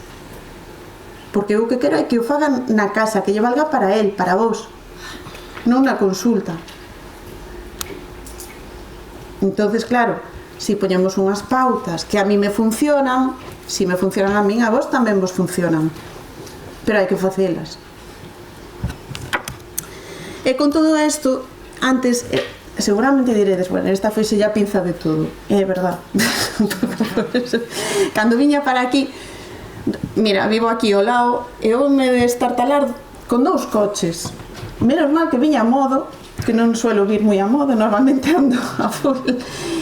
E un era nun cruce, a salida da miña casa, e outro era aquí. E eu pensando, pois menos mal que viña, bueno, viña a modo, tranquila e tal, que mal conduce a xente. Digo, bueno, eu tamén hai días que conduzco fatal. E entonces, que podemos facer? Para que conduzcamos todos igual? Imposible. Que melloren as clases de conducción? Home, estaría ben. Pero obviamente teñome que adaptar, non? Se vexo un coche que vai dando tumbos, pois teño que dicir, bueno, hai que ter máis cuidado, vou ir con cuidado. Ao final é a resiliencia. Se eu me teño que adaptar ao coche de diante, é porque sei o que vai a vir, máis ou menos. E isto é un pouco igual. Ao final é adaptarnos a situacións e intentar salir todos airosos. Se queremos cambiar algo, temos que empezar por nós. Xa o sei, pero é o que hai. Ten que ser un graniño de area. Empezar por nós e despois, obviamente, hai que tocar colegios, hai que tocar servicios sociais, hai que tocar moitísimas outras cousas. Administración tamén. Pero pouquiño a pouco. Entonces vamos aportando un graniño nos e despois, pouco a pouco, se vai ir construindo todo o resto. Aproveitando que estou aquí, xa sei que me pasei moito, perdón. Estou facendo un proxecto que a mí me parece moi interesante coa Universidade de Coruña, coa Universidade de Murcia. Precisamente é para mellorar a comunicación, que moitas veces non hai, en moitos casos sí, sei no positivamente porque vivo, pero moitas veces non hai entre colegios, familias e terapeutas. E para que funcionen as cousas ten que habela. Entonces, que fixemos? Bueno, pues diseñamos uns cuestionarios, vale? Diseñamos uns cuestionarios, un para docentes, outro para logopedas e outro para familias. Entonces, podríadesmo facer, porque necesitamos unha mostra de 5.000 persoas. Este é o de familias, simplemente escanealo, son 3 minutos, solo 3 minutos regalado. Ti xa o fixe, telo que volver a facer porque el fixo o pilotaje, pero ahora é o de verdade. Experimentaron conmigo. Si, sí, con algúns máis. Este é o de familias, vale? Simplemente marcar, bueno, xa sabe, de sacar a foto e darle o botón. Este é o de docentes, que arriba pon familias, pero este é o de docentes, vale? Docentes. ¿Sí? Está a cambio. E este é o de logopedas. Mira, o primeiro é o de familias. Familias. Arriba no título non mirei o título, copiei, peguei e listo. Este é o de familias. Vale, o azulito este. Este é o de docentes. Familias. E este é o de logopedas. O de familias. Sí. El de familias. O de familias, este.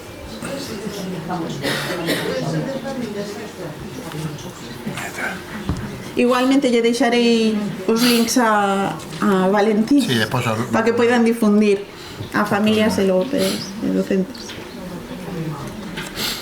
E nada, a idea deste proxecto é en breve pues, sacar protocolos de actuación para colexios, sobre todo eso, para colexios, para a comunicación de familias con externos e con docentes.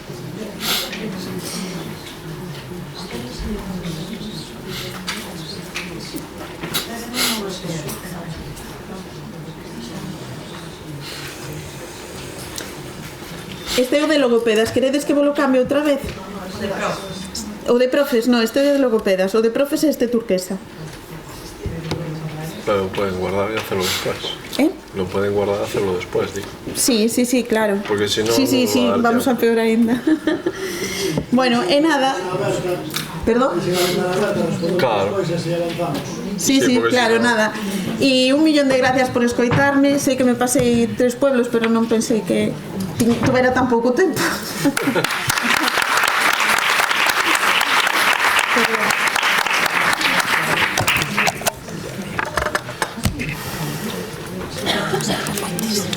Pensei que me llegara acá. Puede ser faladora un problema. Hola, buenos días. Bien, funciona la tecnología. Pues eso, me llamo Gil. Lo primero que quiero hacer es dar las gracias, para empezar, a Marcos, por decir Ubiu. Me hace ilusión que digan Ubiu viniendo aquí. Obviamente soy primo hermano asturiano, entonces sentir un poco de patria también gusta. Por delante, sobre todo, dar las gracias a Un Paso Máis por volverme a invitar. Dar las gracias también por el aperitivo que nos puso ahora a las 12, porque os va a hacer falta. Cierra la puerta, Marcos, que no se nos cierre, que no se nos vaya la vida. ¿Vale? No, voy a ir rapidito. Voy a daros solo unas ideas acerca de comunicación, solo para que tengáis unos pequeños apuntes. Lógicamente, en 15 minutos no nos da tiempo a profundizar en prácticamente nada, pero por lo menos que os suenen algunos conceptos.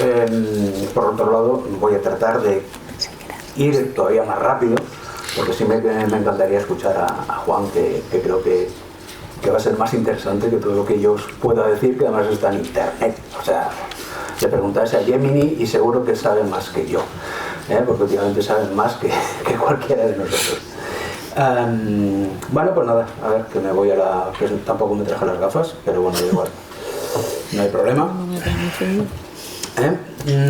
Bueno, soy yo, la camisa no es la misma, es el mismo color, pero no es la misma. Parece que lo hice queriendo, pero bueno, fue casualidad. Tengo más fondo de armario que esto, ¿vale? Soy ingeniero, era ingeniero informático. Yo siempre os digo que yo soy ahora logofisioterapeuta, ¿vale? Llevo como 15 años trabajando con discapacidad, se me olvidó del todo la tecnología, la informática. Y voy picando un poquito de todo y voy aprendiendo mucho de vosotros. Al final, todo lo que sabemos en Quinera, de la empresa de la que vengo, es de formarnos con muy buenos profesionales, pero sobre todo de estar día a día con vosotros, que sabéis mucho más, muchas veces, de lo que pensáis, ¿vale? Muy rápido. ¿Cómo empezamos con comunicación? En general, ¿vale? No ya con personas autistas, sino con cualquier persona que tiene que enfrentarse a un reto de empezar a comunicarse. Pues va muy en línea a lo que llevamos oyendo toda la mano.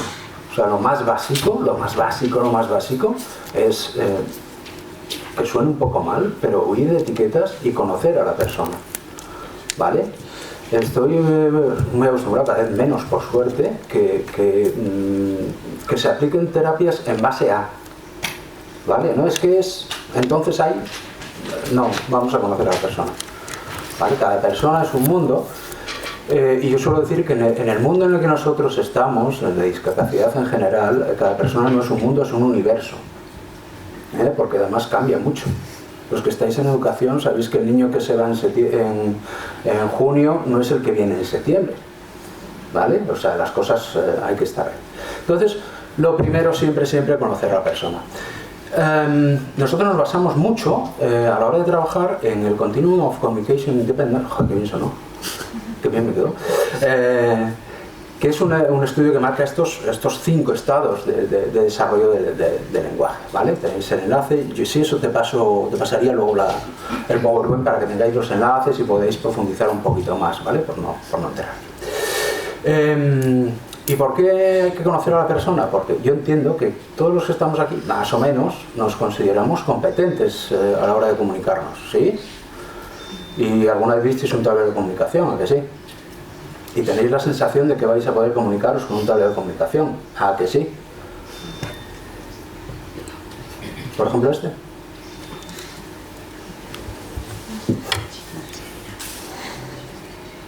Es un tablero de comunicación, tiene pictos. no sé qué dificultad le veis. ¿Hay algo raro? No sé, es SPCs y tampoco es... me da igual que sea, podríamos poner Arasac, podríamos poner, ¿vale?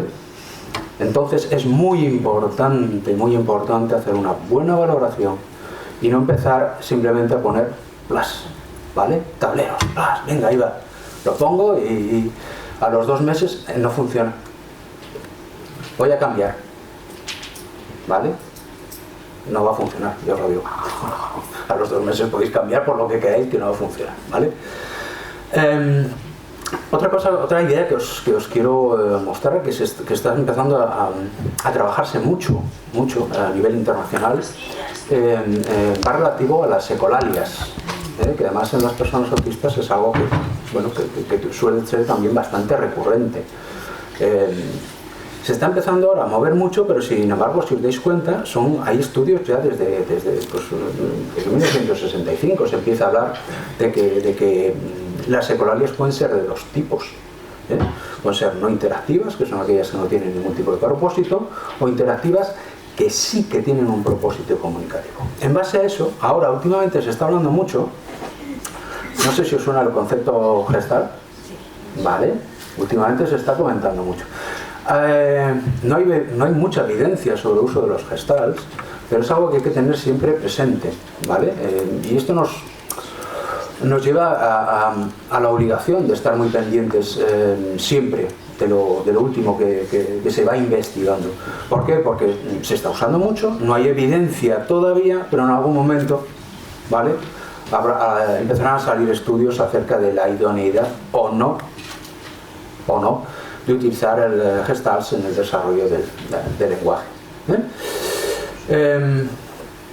Más herramientas que utilizamos. Esta os dejaré el enlace. Esto es una tabla con los hitos del desarrollo de la comunicación, donde se puede ver cada uno de los hitos que se van cumpliendo cuando uno va avanzando en el desarrollo del lenguaje. Esta es una herramienta que hasta ahora usábamos bastante, pero os vengo a comentar también una una revisión, la tercera revisión, DAG 3, el 3 es porque ya hubo antes un 2 y un 1, originales, esos nombres.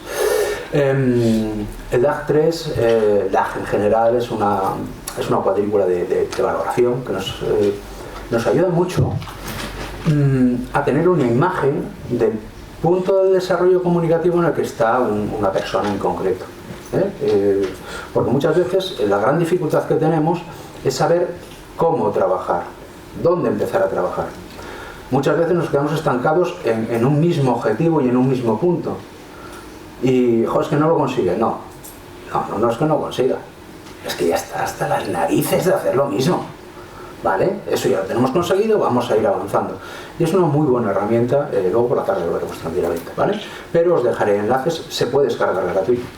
Es un PDF editable, ¿vale? No hace falta imprimirlo y rellenarlo, se puede editar directamente desde la web, desde el ordenador, con lo cual, es una buena herramienta también de valoración.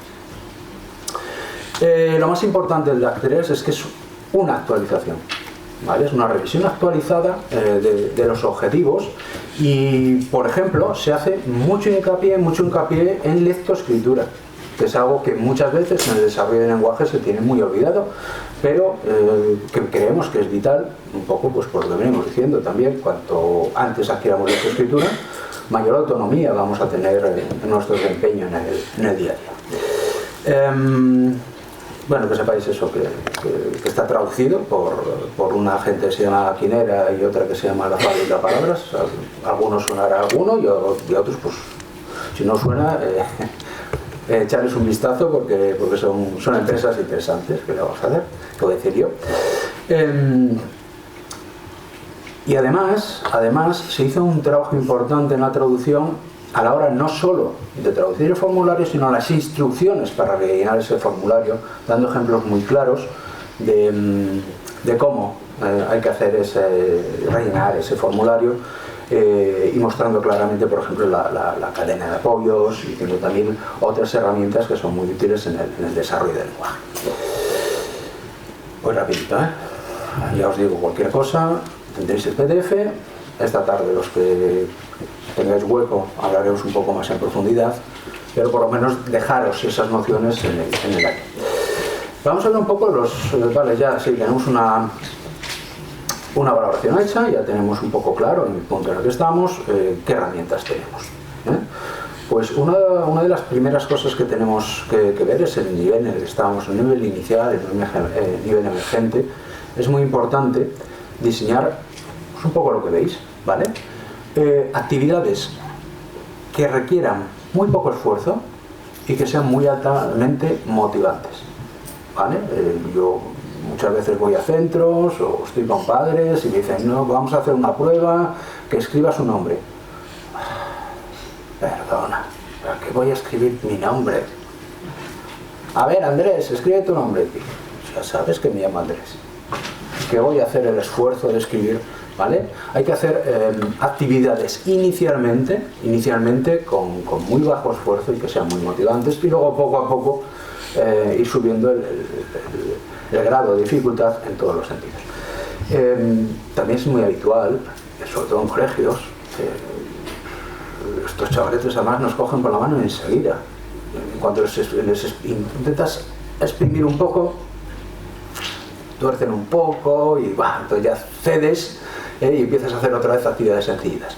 Pero bueno, hay que ir poco a poco dándoles un poco de presión, ¿vale? De que tienen que hacer, ya lo decía Isabel, ya tienen que hacer hay que hacer las cosas que hay que hacer, ¿vale? A su ritmo, pero hay que hacerlas.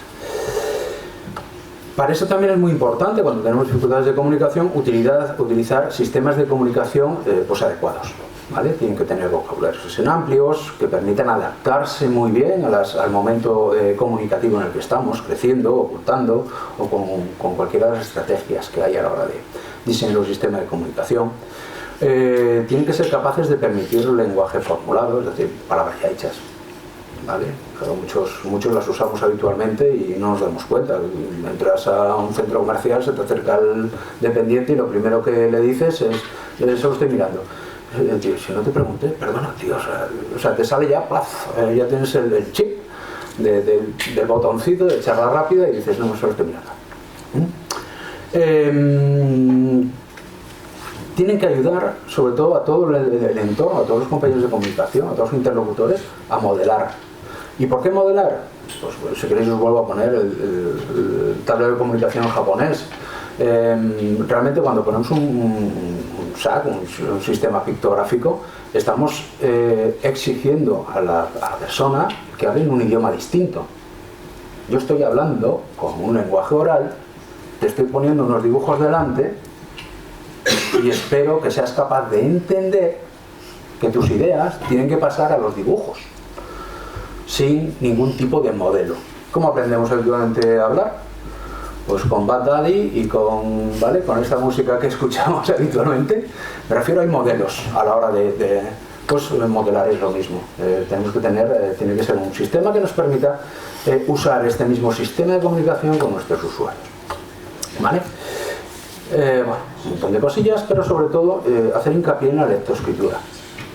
Yo también soy de los que se repiten mucho, y yo me acuerdo de un usuario hace un montón de años que usaba una libreta de comunicación, libreta de papel, con una cosa que se llama Bliss. Algunos lo conoceréis. El Bliss es insufrible. Este chaval usaba 400 pictos Bliss, o sea, era se le puso un sistema de comunicación, un tablero, en un ordenador, y un día que fui, oye, ¿sabes qué, fulanito, cuando no encuentra el pictograma se va al teclado y lo escribe? Tenía 40 y pico años. En 40 y pico años nadie se dio cuenta de que esa persona tenía lectoescritura. Tenemos que tener en cuenta que un usuario que se enfrenta a un tablero de comunicación, generalmente no son solo pictos, hay palabra debajo. Están expuestos a la palabra escrita desde el minuto cero, ¿vale? Y muchas veces obviamos ese detalle y nos quedamos en los pictogramas y nos saltamos a la lectoescritura. La lectoescritura para nosotros es un paso muy muy importante, pues eso, porque también genera mucha autonomía en el día de mañana. Tiene que tener lo que os comentaba, me lo voy a pasar rápido, vocabulario equilibrado, es decir, palabras de uso frecuente, pero también charla rápida. Lo que nosotros llamamos charla rápida, es decir, palabras de hola, adiós. No tiene sentido que tengamos que andar escribiendo en el comunicador todos los días, hola, buenos días, ¿qué tal estás? No, por nosotros ni siquiera lo pensamos. Cuando tenéis al centro de trabajo o cuando cruzáis con hola, hola, buenos días, ¿qué tal, qué tal? Lo vais pensando. No, sale como un lorito, o sea, directamente, ¿vale? En la anterior hablaba de vocabulario núcleo, que os sonará a muchos, ¿vale? Es un concepto también un poquito raro, yo tampoco creo que sea como muy real, y hace referencia a vocabulario de uso frecuente. Vamos a quedarnos en eso, ¿vale? Uso frecuente más que núcleo, que es el vocabulario que usamos más habitualmente. Y este gráfico explica un poco cuál es el concepto. Es decir, generalmente utilizamos el 80% del tiempo, utilizamos el 20% de las palabras, mientras que el 20% restante del tiempo usamos las otras 80% de palabras, ¿vale? Entonces es importante ver dentro de la realidad de cada usuario cuál es ese 20-80. Entonces hay que tener en cuenta palabras de uso frecuente que tengan en el día a día. No creo que ácido desoxirribonucleico lo tengamos como muy habitual, ¿vale? Pero casi seguro que si estamos en etapa escolar tengamos en el comunicador el ácido desoxirribonucleico y la guía, los cabos, ¿vale? No digo la lista de los riesgos porque eso ya me hace quedar un poco viejo. ¿Significa eso que no vamos a incluir un vocabulario específico? Pues no, para nada, ¿vale? Hay que tener siempre, acordaros lo que os decía, hay que tener siempre en mente los intereses del usuario y que sean actividades, bueno, pues muy motivantes. Exacto, porque no tenemos tiempo. Así que al final lo que tenemos que hacer es un balance entre ese vocabulario de alta frecuencia y ese vocabulario, pues bueno, de interés muy específico y que también supone una alta funcionalidad dentro del comunicador. Vale, lo típico, vale, explicar yo, tú, el más, ¿vale? ¿En qué vamos a invertir más tiempo? ¿En enseñar más? El concepto de más, que lo voy a usar para muchas cosas, o el de chocolate. Dependerá un poco, ¿vale? Si yo todos los días como chocolate, chocolate tiene que ser vital, ¿vale? Entonces hay que tener, bueno, conocer al usuario, conocer su entorno, conocer sus necesidades, conocer el punto de desarrollo del lenguaje en el que está, de cara a hacer un vocabulario que esté bastante equilibrado, ¿vale? Lo que buscamos al final es conseguir un vocabulario que permita la mayor cantidad de usos posibles. No solo hacer peticiones, no solo nombrar aquello que nos interesa, sino también solicitar información, que son cosas interesantes. Hacer comentarios. Yo me acuerdo, yo trabajo habitualmente con personas con ELA, por ejemplo, que llevan mucho tiempo sin hablar. Les pongo un comunicador y yo tengo en mente un señor que lo primero que dijo, un sistema que se usa con la mirada, llevaba meses sin hablar este señor, lo primero que dijo al hermano: mañana tienes que ir a pagar la hipoteca al banco. ¿Eso lo hubieseis puesto alguna vez en un comunicador? ¿Vale? O sea, las necesidades comunicativas muchas veces están pues un poco fuera de nuestro ámbito. Nos gusta también mucho involucrar, no está puesto ahí, pero mira, es una idea que también me gusta soltar, involucrar a compañeros de la misma edad en el desarrollo del comunicador, ¿vale? Cuando tocan la patrulla canina, cuando toca, no sé ya lo que toque, lo elisiar o lo que toca en cada momento, muchas veces no estamos en la onda, ¿vale? No somos tan modernos, no sois tan modernos, no os equivoquéis, ¿vale? Pero sus compañeros de clase sí, sus hermanos sí, ¿vale? Nosotros tenemos casos en los que el hermano dice: no, ¿por qué no le pones en el comunicador? Joder, porque no se puede ocurrir, pero sí, obviamente hay que ponérselo en su comunicador, ¿vale? Voy a pasar muy de puntillas por el hecho de qué tipo de sistema pictográfico vamos a usar, ¿vale? Básicamente os dejo la idea de que hay investigaciones que indican que no influye. ¿vale? Les cuesta lo mismo aprenderse que el ento es una tortuga, que todos lo sabemos por un cuento que leíamos de pequeños. Los más jóvenes igual ni lo saben, el cuento de la liebre y la tortuga, ¿vale? Hay gente aquí que igual no lo oyó y no entiende por qué. Con lo cual, la base pictográfica al final es aprendizaje puro y duro.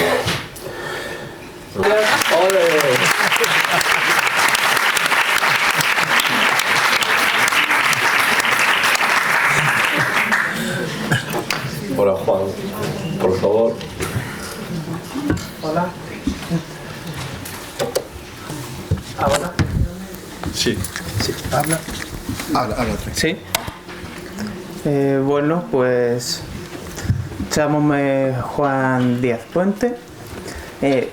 Eu non teño presentación, a verdad.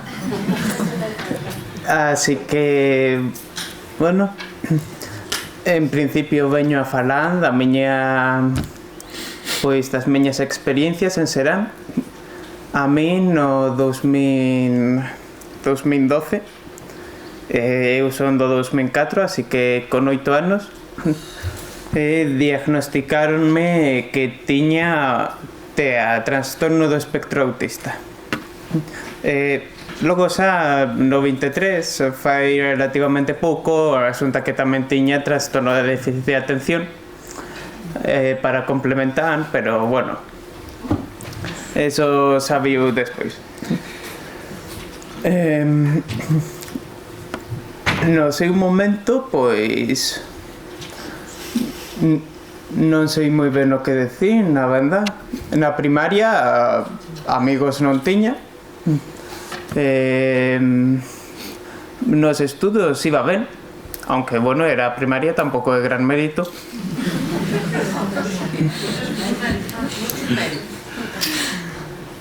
Bueno, non tanto. Logo na ESO, pois foume bastante mellón. Encontrei un pano de amigos que sigo mantendo. Logo cadrou que a metade deles tamén eran autistas, pero Dios los cría y ellos se juntan, supongo.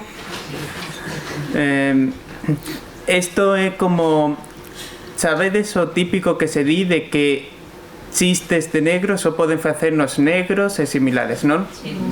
Pois eu podo facer chistes de autismo. Así que, bueno, na ESO tamén, moi ben. Logo, pois, no BAC, ainda mellón. Notas tiña boas, tiña amigos. A selectividade fixena, pois, moi ben. Agora está o meu irmán con ela e o me den polo trauma que supuso, pero bueno, eso xa serán para todos. De feito, logrei entrar na carreira que quería en historia. Aí xa tive unha serie de problemas, un pouco co formato, bueno, digamos que non alcancei os resultados que eu esperaba. Este ano xa deixei a carreira, non me aguantaba a ansiedade. Entre unhas cousas e outras, agora estou nun curso de técnico de transporte sanitario, os que van nas ambulancias, vaya.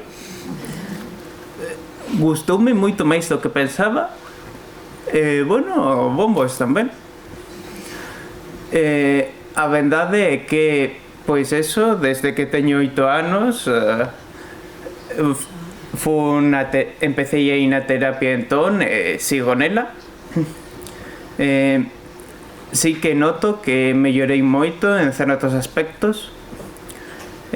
Por exemplo, antes para comer era moi quisquilloso, do tipo, non, é que non quero que isto toque con isto outro e a textura desto outro dame asco, así que sigo sendo, pero agora o cunto un mellón. Disimulo máis, que un avance.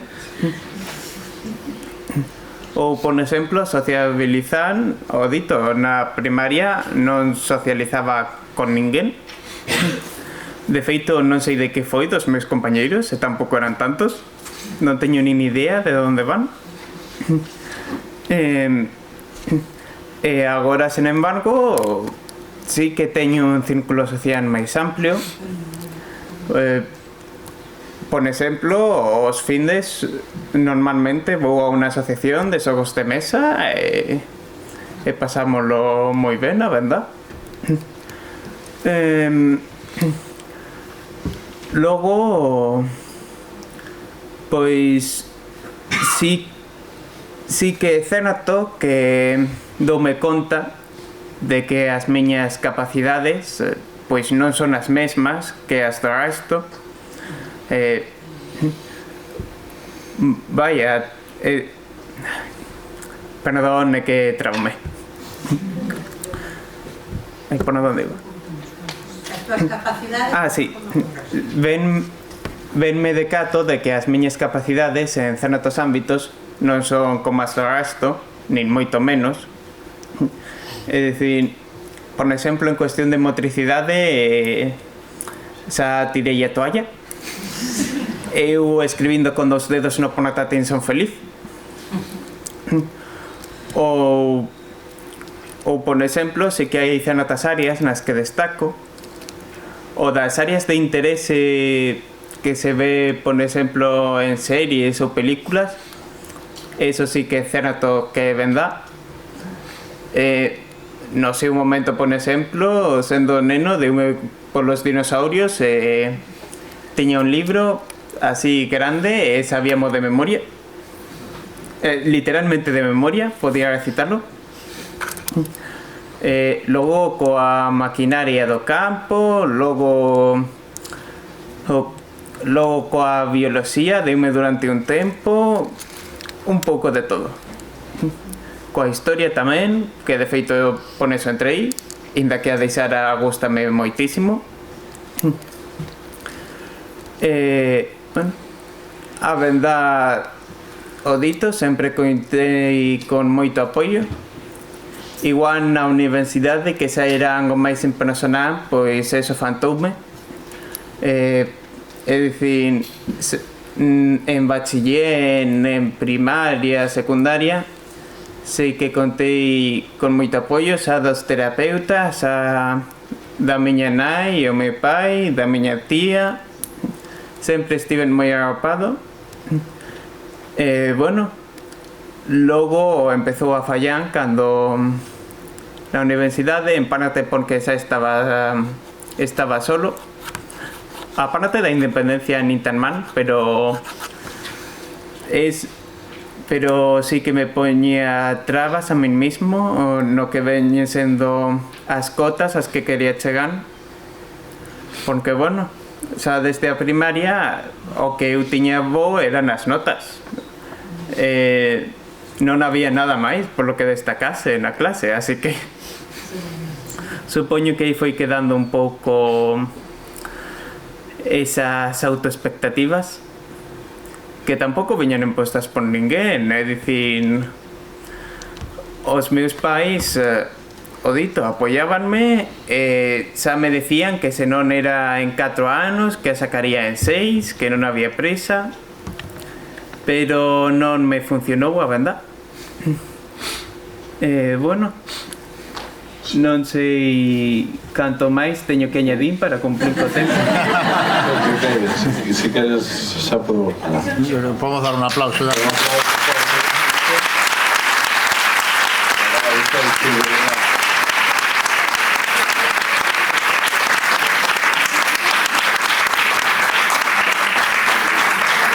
Agradecerche de verdad que fales, porque os pais que temos nenos pequeniños aínda con TEA, verte a ti, pois é unha esperanza moi... Pois expresarte un mensaxe de tranquilidade, porque a verdad agora mesmo son feliz.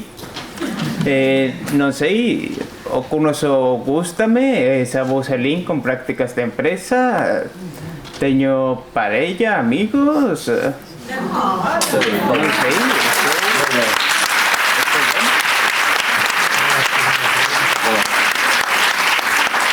Muchas gracias, de verdad.